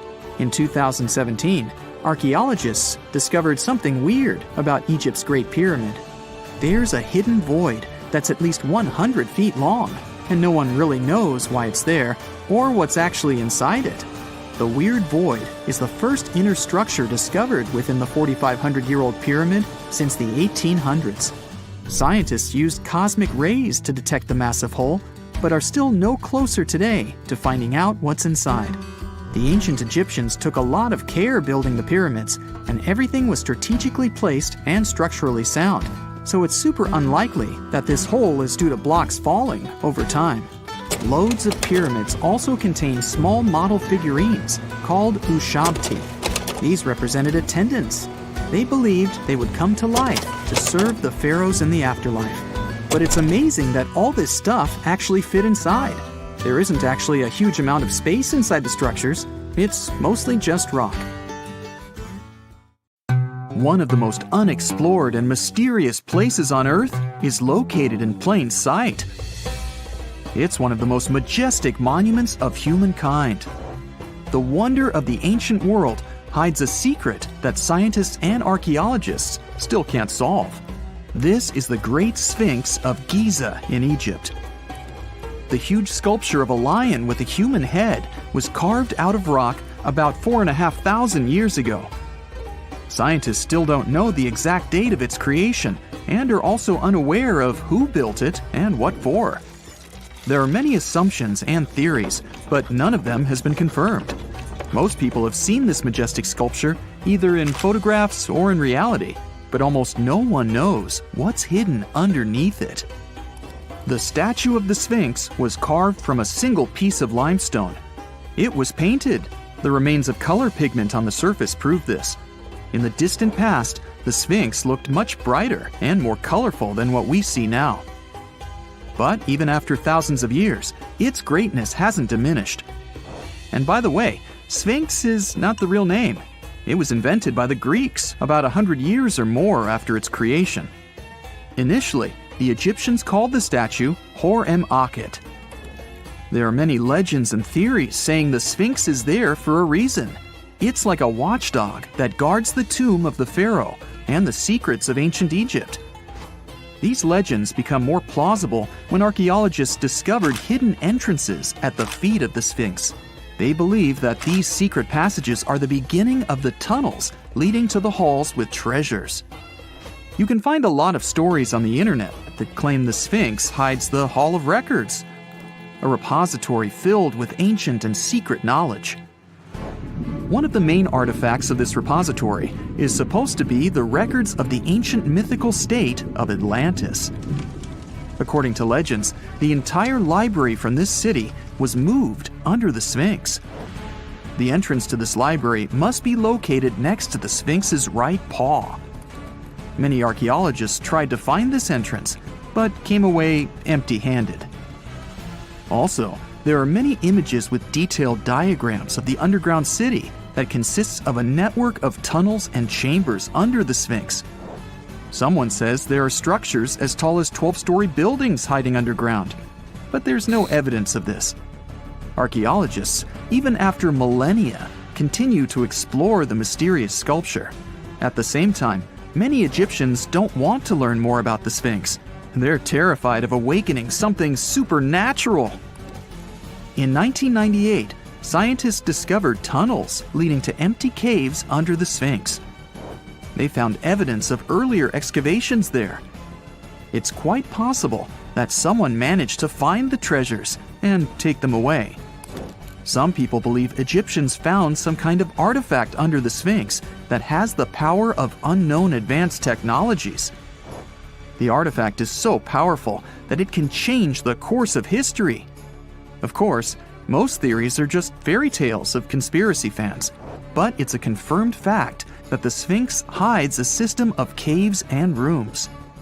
There are so many rumors surrounding the Sphinx that it's impossible to understand what's true and what's false. In any case, it's difficult and dangerous to study the sculpture because active excavations can destroy it. And then the entrance to the underground rooms can get blocked by rocks and lost forever. Also, further exploration requires a lot of money, and financing is not always easy to find. But the main reason? It's too risky. There's no guarantee that people will be able to get out of the underground labyrinths. For these reasons, scientists and archaeologists have been exploring this majestic structure for so long. Another famous architectural monument with a secret is Mount Rushmore in South Dakota. Everyone admires the images of the U.S. presidents' faces carved into the rock, but few people know that there's a secret room hidden behind the head of Abraham Lincoln. The architect of Mount Rushmore wanted to carve slabs on the rock with the record of the main stages of the country's history. But his plan was too complicated to carry out. Then he was offered to implement it on a much smaller scale, to build a secret room inside the mountain. The idea was to save this knowledge so that future generations will always remember the history of their country. Unfortunately, the architect didn't have time to finish his work. The construction stopped for several decades. But in the late 90s, the project was resumed. Porcelain enamel panels depicting the history of the US were placed in the room.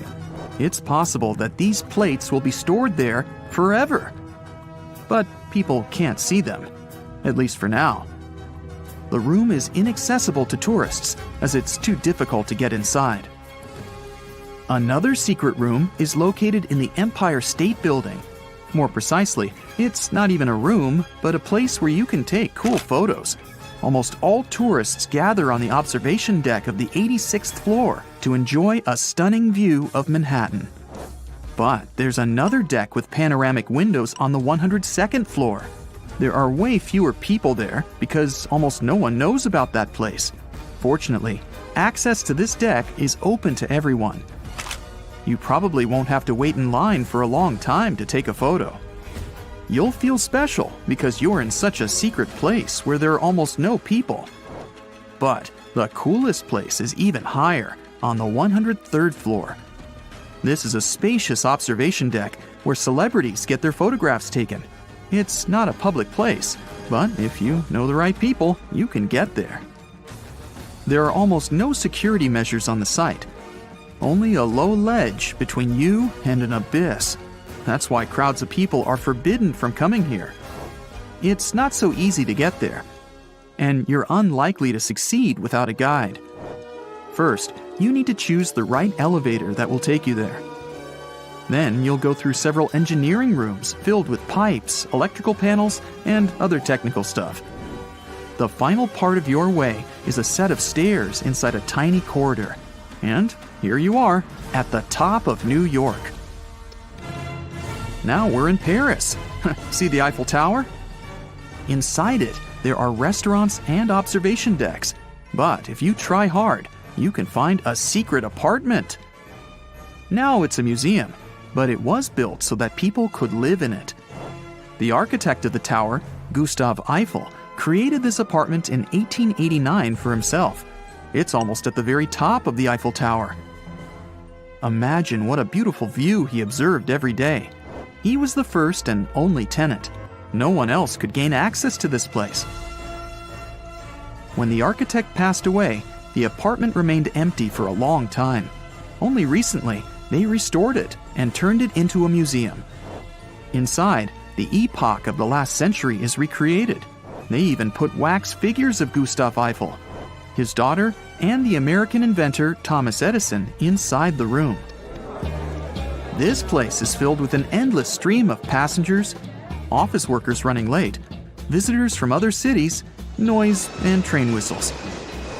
At Grand Central Station in New York, among all these sounds, you can hear the sound of a ball hitting a racket, if you're in the right place. A real tennis court is hidden inside New York Central Station.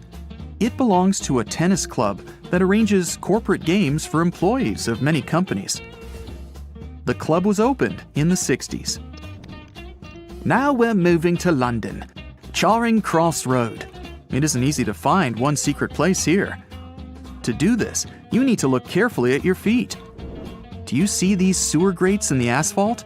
Inside them, you can notice two signs with the name Little Compton Street. Yeah, there's another street right below you. It disappeared from all maps at the end of the 19th century. Charing Cross Road was built over it. The identification signs that you see are part of old engineering tunnels.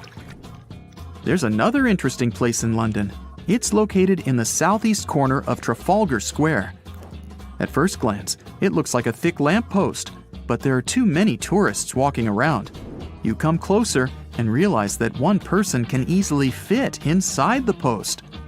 The lamppost belongs not to an electrician, but to a police officer. Yeah, this is the smallest police station in the world. It was built in the 1930s and used as a watch post. officers had to sit there one by one and watch Trafalgar Square. That always attracted a lot of pickpockets and all kinds of other criminals. Imagine working 7 days a week on a large-scale construction site. You, along with thousands of others, carry millions of stone blocks and put them on top of each other according to a complex system. You work without modern construction equipment. You have no air conditioning or constant access to water. It's so hot outside that you can fry eggs on the road. You've been building the pyramid for decades, and now, when it's finally done, you enjoy the result of the colossal work of thousands of people. You're looking at a giant cultural monument of global value that will freeze in time and amaze people for tens of thousands of years. A few thousand years have passed. People in the 21st century see the pyramids and are like, "Wow, I can't believe humans have built this." Yeah, the people who built the pyramids wouldn't have appreciated such a theory. But actually, there are reasons to believe that people built it using some fantastic technology. From the outside, it seems the Great Pyramids are just big triangles of stone. People just put some heavy blocks on top of each other, and that's it. In fact, the design seems too perfect to be true. The pyramid consists of more than 2 million blocks. They lay so close to each other and are so even that you couldn't squeeze even a thin sheet of paper between them. Scientists still can't figure out the exact technology for building the Egyptian pyramids. One of the biggest and most famous is the Great Pyramid of Giza. This huge construction, well known all over the world, has one big secret. There should be a capstone on top of the pyramid. It's a triangular-shaped stone block, a small pyramid on top of a huge one. It's also called a pyramidion. The builders of ancient Egypt made it out of granite and limestone and covered it with gold. No records or old drawings prove that there was a pyramidion at the top of the Great Pyramid of Giza. But there's another ancient Egyptian structure with such a triangle, the Red Pyramid. It was built before the Great One, and its capstone has survived to this day. Archaeologists have found and reconstructed it. But where could the capstone of the Great Pyramid be? It's a mystery that still has no answer. Some are sure that some thieves have stolen it from the top. Maybe they just climbed up and pushed the pyramidion down. It makes perfect sense. The capstone was probably the most valuable element of the pyramid.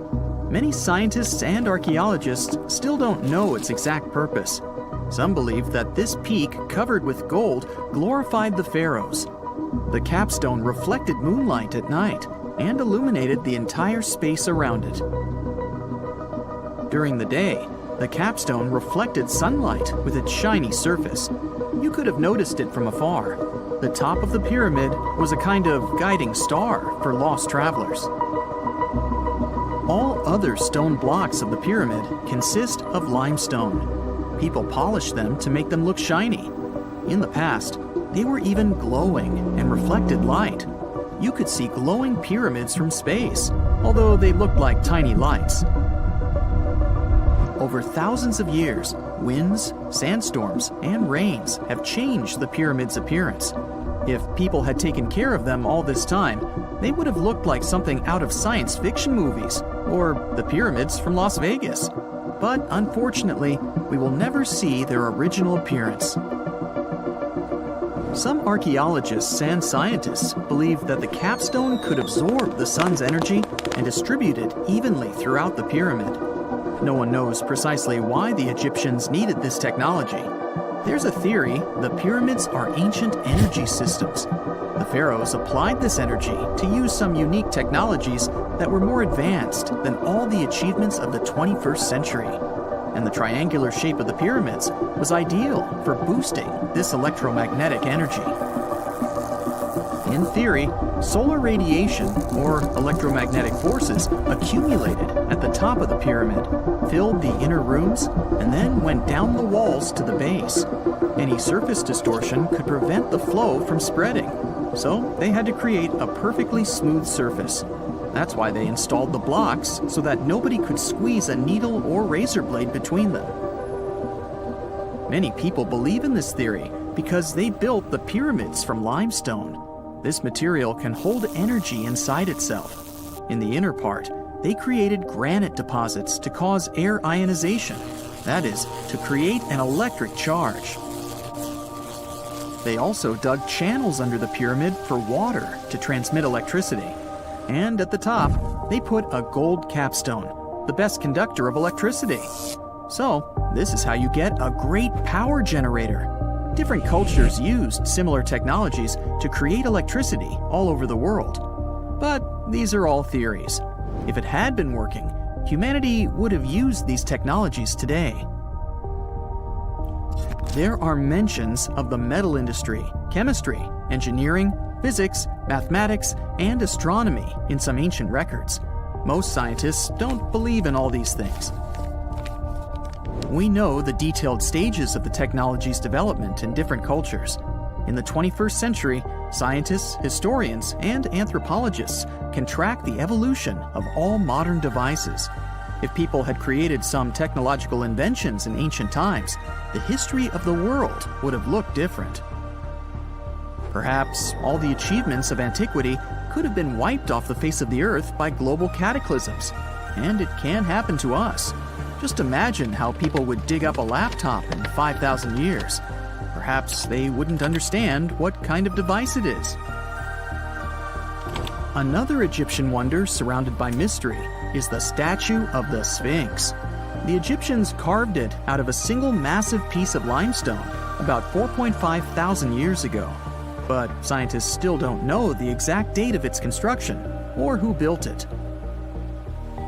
People painted the Sphinx in different colors, so it looked much brighter and more vivid in the distant past. It was shining just like the Great Pyramids. Anyway, time hasn't only changed its appearance, but its name too. Initially, the Egyptians called it Hor-Mekhet. The Greeks renamed it the Sphinx about a few hundred years after it had been built. The Sphinx emphasized the greatness of the rulers of Egypt. It also performed a symbolic function of a watchdog guarding the tomb of the pharaoh and the paths leading to it. This version sounds realistic, since archaeologists have discovered many secret entrances at the foot of the Sphinx. Perhaps these rooms and intricate tunnels lead to underground halls with treasures. And treasures don't always mean gold and jewelry. According to legends and theories, the Sphinx guards the Hall of Records, the storage of all humankind's knowledge. The information about the ancient mythical state of Atlantis could be there. You can find many detailed maps of the internal dungeons of the Sphinx on the internet. They show structures 12 stories deep under the statue. It looks like a small city filled with gold, scrolls of knowledge, and various ancient artifacts. But don't believe all these maps. These are just theories. Several thousand years have passed, but people have very little information about it. Archaeologists know that there are still many strange and exciting things about the Sphinx that are still undiscovered. Some locals are afraid to research because they believe they can awaken something terrible from the underground depths. Therefore, it's mostly scientists from other countries who conduct the excavations. In 1998, scientists discovered strange tunnels leading to empty rooms under the Sphinx. They realized that some people tried to get there through tunnels in the past, and maybe those people took all the treasures that were there. One of the legends says that some powerful artifact lays beneath the Sphinx. Its technology can change the whole world, but the locals are hiding it because it can damage the planet. Some believe that you can find evidence of unknown technologies painted on the granite walls in the pharaoh's tombs. But most likely, these paintings and signs tell us the myths and legends of ancient Egypt. But what if Egyptian symbols and drawings are detailed instructions for using ancient technologies? What if the locals that lived at that time thought, people in the future won't be able to get energy themselves.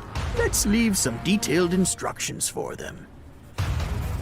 Anyway, there are many riddles and theories. In reality, The search for answers is a dangerous undertaking, since it's not easy to get into the underground halls. Excavations can ruin the structure of the entire Sphinx. Any person inside the tunnels may get lost and never be able to find their way back. Besides, it costs a lot of money. Now, what would be awesome is if people could invent some device that could scan underground areas and show their detailed models. Imagine you were chosen to answer one of history's most important questions. What was the first civilization on Earth? The job description is simple, yet the task is extremely challenging. You need to unearth the proof of the world's first official civilization. Was it the Sumerians in Old Mesopotamia? Or was it the ancient Egyptians spread out along the Nile River? Not to make you nervous or anything, but history is quite literally in your hands. Good luck! Since you can't turn back the clock and visit Old Mesopotamia to get the answers to your questions, you'll need to research museum databases in order to get some clues. First things first, we need a definition of what is considered a civilization. It's not just thousands of people grouped together and living harmoniously. There are some key elements that together make a group of people a civilization. Like, for example, the domain of urbanism, aka city building, irrigation systems, and writing. You decide to begin your search by diving deep into the history of the Sumerians, which today hold the position of the world's first civilization. Now, imagine being the first of your kind. This means having no external examples. Rather, it means starting from scratch. First thing you'll need? A piece of land. And since there were no active water companies in the world at that time, you'll need a piece of land with easy access to water. So, the Sumerians settled between two major rivers, known as the Euphrates and the Tigris in southern Mesopotamia around 5000 BCE. Fun fact, Mesopotamia translates to the land between two rivers. On a modern-day map, it's more or less where Iraq is situated today. Together with land, a civilization needs ways to get food. The Sumer civilization had to face a dry and hot climate, but they managed to make agriculture thrive in the region. By diverting river waters and creating reservoirs and dams, the Sumerians allowed for a series of settlements to emerge across Mesopotamian plains. The famous city of Babylon was one of them. You know, the city that supposedly had those hanging gardens? I say supposedly because no definitive proof of the real existence of this monument has ever been found. However, it was considered one of the 7 wonders of the ancient world, and cited as a remarkable feat of engineering in an ancient book published around 290 BCE. Although no record was found of the Gardens of Babylon, the Sumerians were recognized as extremely skilled builders. Their cities were filled with mud brick constructions, and the most impressive ones were known as ziggurats, stepped pyramids that were built for spiritual purposes. The Sumerians built a trade network to supplement scarce resources and started to exchange goods with civilizations rising nearby, like Anatolia and Egypt. The beginning of trade was what drove the Sumerians to develop what is believed to be the world's first writing system. It began as a simple system, likely dating back to 3400 BCE. In this system, each syllable was represented with a drawing. Later, it gradually evolved into a fully formed cursive writing system. Don't believe me? Take a look at this piece from the Babylonian times. This huge basalt plaque is called the Hammurabi Code. It's known to be humanity's first collection of written laws. As far as the story goes, it was carved in volcanic stone around year 1760 BCE. Look at the precision of these carvings. It's quite astonishing. But the content is also surprising, since these 282 rules vary from commercial regulations to strict laws of justice. The thing is, historians don't have a consensus on whether the Sumerians were really the first ones to invent writing. Some think it might have been old Egyptians. Let's pause here. Ancient Egyptian settlements are believed to have started around the year 5500 BCE, which is earlier than the Sumer civilization. But remember I said a civilization needed a few things before it was considered as such. Ancient Egypt consisted of several smaller city-states, such as Memphis, Abydos, and Thebes, spreading out along the Nile River. It wasn't until 3000 BCE that Egypt was unified under one kingdom and lasted as an empire until nearly 1000 BCE. Although there is no consensus on this, some Egypt experts believed that it could have been Sumerian immigrants that founded early Egyptian settlements. The proof could be the presence of cylinder seals made of hard stone, something that was widely used in Sumer. These seals were used to guarantee authenticity in legal transactions, but it's hard to say whether this method was introduced by Sumerian immigrants or simply by trade. Since the time period is not one of the criteria we can use to determine who came first, we'll have to turn to something else. But what? Like the Sumerians, the Egyptians were also highly skilled builders. Duh, they built the famous Giza pyramids and many others all over their territory.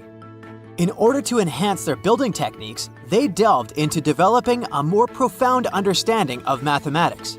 They developed a new form of measurement called the cubit, which was the equivalent of an arm's length.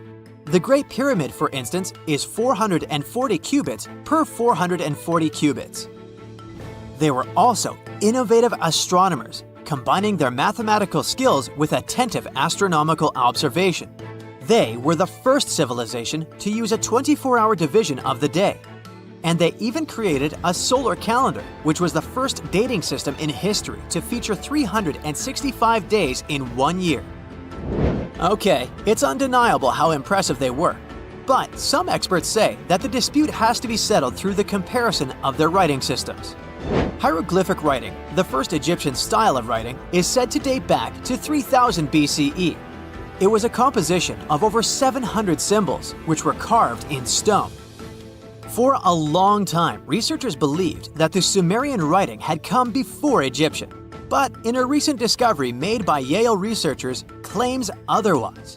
Archaeologists have discovered a panel of 4 signs that are believed to have been written around 3250 BCE. Oh, and they've also found another rock drawing depicting a pregnant elephant that can date back to 4000 BCE. Now, there's also a third possibility that fewer people seem to mention: the Indus Valley Civilization, also known as Ancient India, located around the area of modern-day Pakistan and India. The Indus Valley Civilization is also a contender for the oldest civilization due to the uncertain historical origins of the Hindu collection of texts known as the Upanishads. The Indus Valley Civilization flourished around 3000 BCE, but records show that people in the Indus Valley were trading with Mesopotamians as early as 3500 BCE. Now, wait a minute. How is it possible? No, they weren't time travelers. This isn't a sci-fi movie. There already were agricultural settlements in the area that were slowly growing into bigger cities, such as Harappa and Mohenjo-Daro. Ancient Indian cities were sophisticated, filled with baked brick homes built in a grid system. These ancient cities even had draining and sewage systems that connected most homes and used gravity to carry waste outside of the city. They were pretty advanced. They were also an extremely religious civilization, and Hindu beliefs were at the center of their practices. Despite that, their cities weren't filled with spiritual buildings. Actually, Mohenjo-Daro's most important building was a public bath. Interesting, huh? Now, why can't we know if they were the oldest civilization on Earth? Even if some historians suspect that the origins of the Indus Valley people can be traced back to 5000 BCE, there is no concrete evidence of this, only speculation. The best proof we have is the Upanishads. The Upanishads are texts filled with philosophy, mantras, and ceremonies. The thing is, part of Hindu practices included memorizing and passing down the wisdom of the Upanishads in oral form. So it took a while before it appeared as a written script. Well, I'd say historians aren't really sure what was the world's first civilization. We can only guess at this point, but who knows what new discoveries might reveal. If someone finally invents time travel and you hop on a trip to the past, you won't recognize many of the things you know and love today. The Statue of Liberty and the Egyptian pyramids, some basic gadgets like the remote control and your laptop, and even the corn you have for lunch have all changed beyond recognition. When the pyramids were originally built in ancient Egypt and Giza, and other places, they didn't look sandy brown at all. All of them were covered with white limestone. If you had seen them under the hot African sun, you'd have to look away. That's how smooth and shiny they were. Builders used around 6 million tons of this material for the Great Pyramid of Giza alone. It's the largest one you can still see on your trip to Egypt. The local rules were quite a thrifty crowd, and they reused some of the casing stones for other construction projects. A massive earthquake in the 14th century has also loosened some of the stones, so you won't see a lot of limestone, but some of it is still there, on top of the Pyramid of Khafre in Giza. It looks like it has a second peak on top of the first. In ancient times, all pyramids used to have capstones called pyramidions, covered in a mix of gold and silver. Most of them have been lost over the centuries, but you can still see a few of them at museums. They show images of Egyptian deities. The pyramids were probably modeled after a sacred pointed stone, the benben. It represented the rays of the sun. Now, lifting heavy rocks wasn't so simple without the tech we have today. I guess you'll agree with me if you helped your friends move at least once, and they made you carry the couch. But those smart Egyptians of the past thought of that and chose the pyramid shape. It lets the weight distribute evenly throughout the whole thing. The Statue of Liberty has also had a major makeover since it was first unveiled in 1886. Believe it or not, it used to be a shiny brown color, just like a penny. 20 years later, it changed its color to green. It wasn't a fashion statement, but a chemical reaction. The statue is covered with hundreds of thin copper sheets. When copper reacts with air, it naturally forms a protective layer called verdigris. This layer protects what's under it from corrosion, and that's why statues and other things made of copper, brass, and bronze can last so long. When Lady Liberty first turned green, people in authority decided it would be a good idea to paint it all over. It was way before social media, so you couldn't just drop an angry comment under the post describing the idea. But they wrote about it in the local newspapers, and the public didn't love the idea. Then the Times interviewed a copper and bronze manufacturer, and he confirmed they shouldn't repaint it, because removing the protective layer would mean destroying the statue. Over the years, people have suggested painting Lady Liberty several times, but no one has ever done it.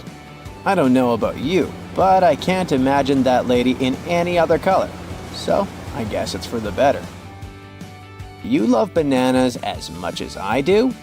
Next time you enjoy a juicy soft one, remember you gotta thank selective breeding for that texture.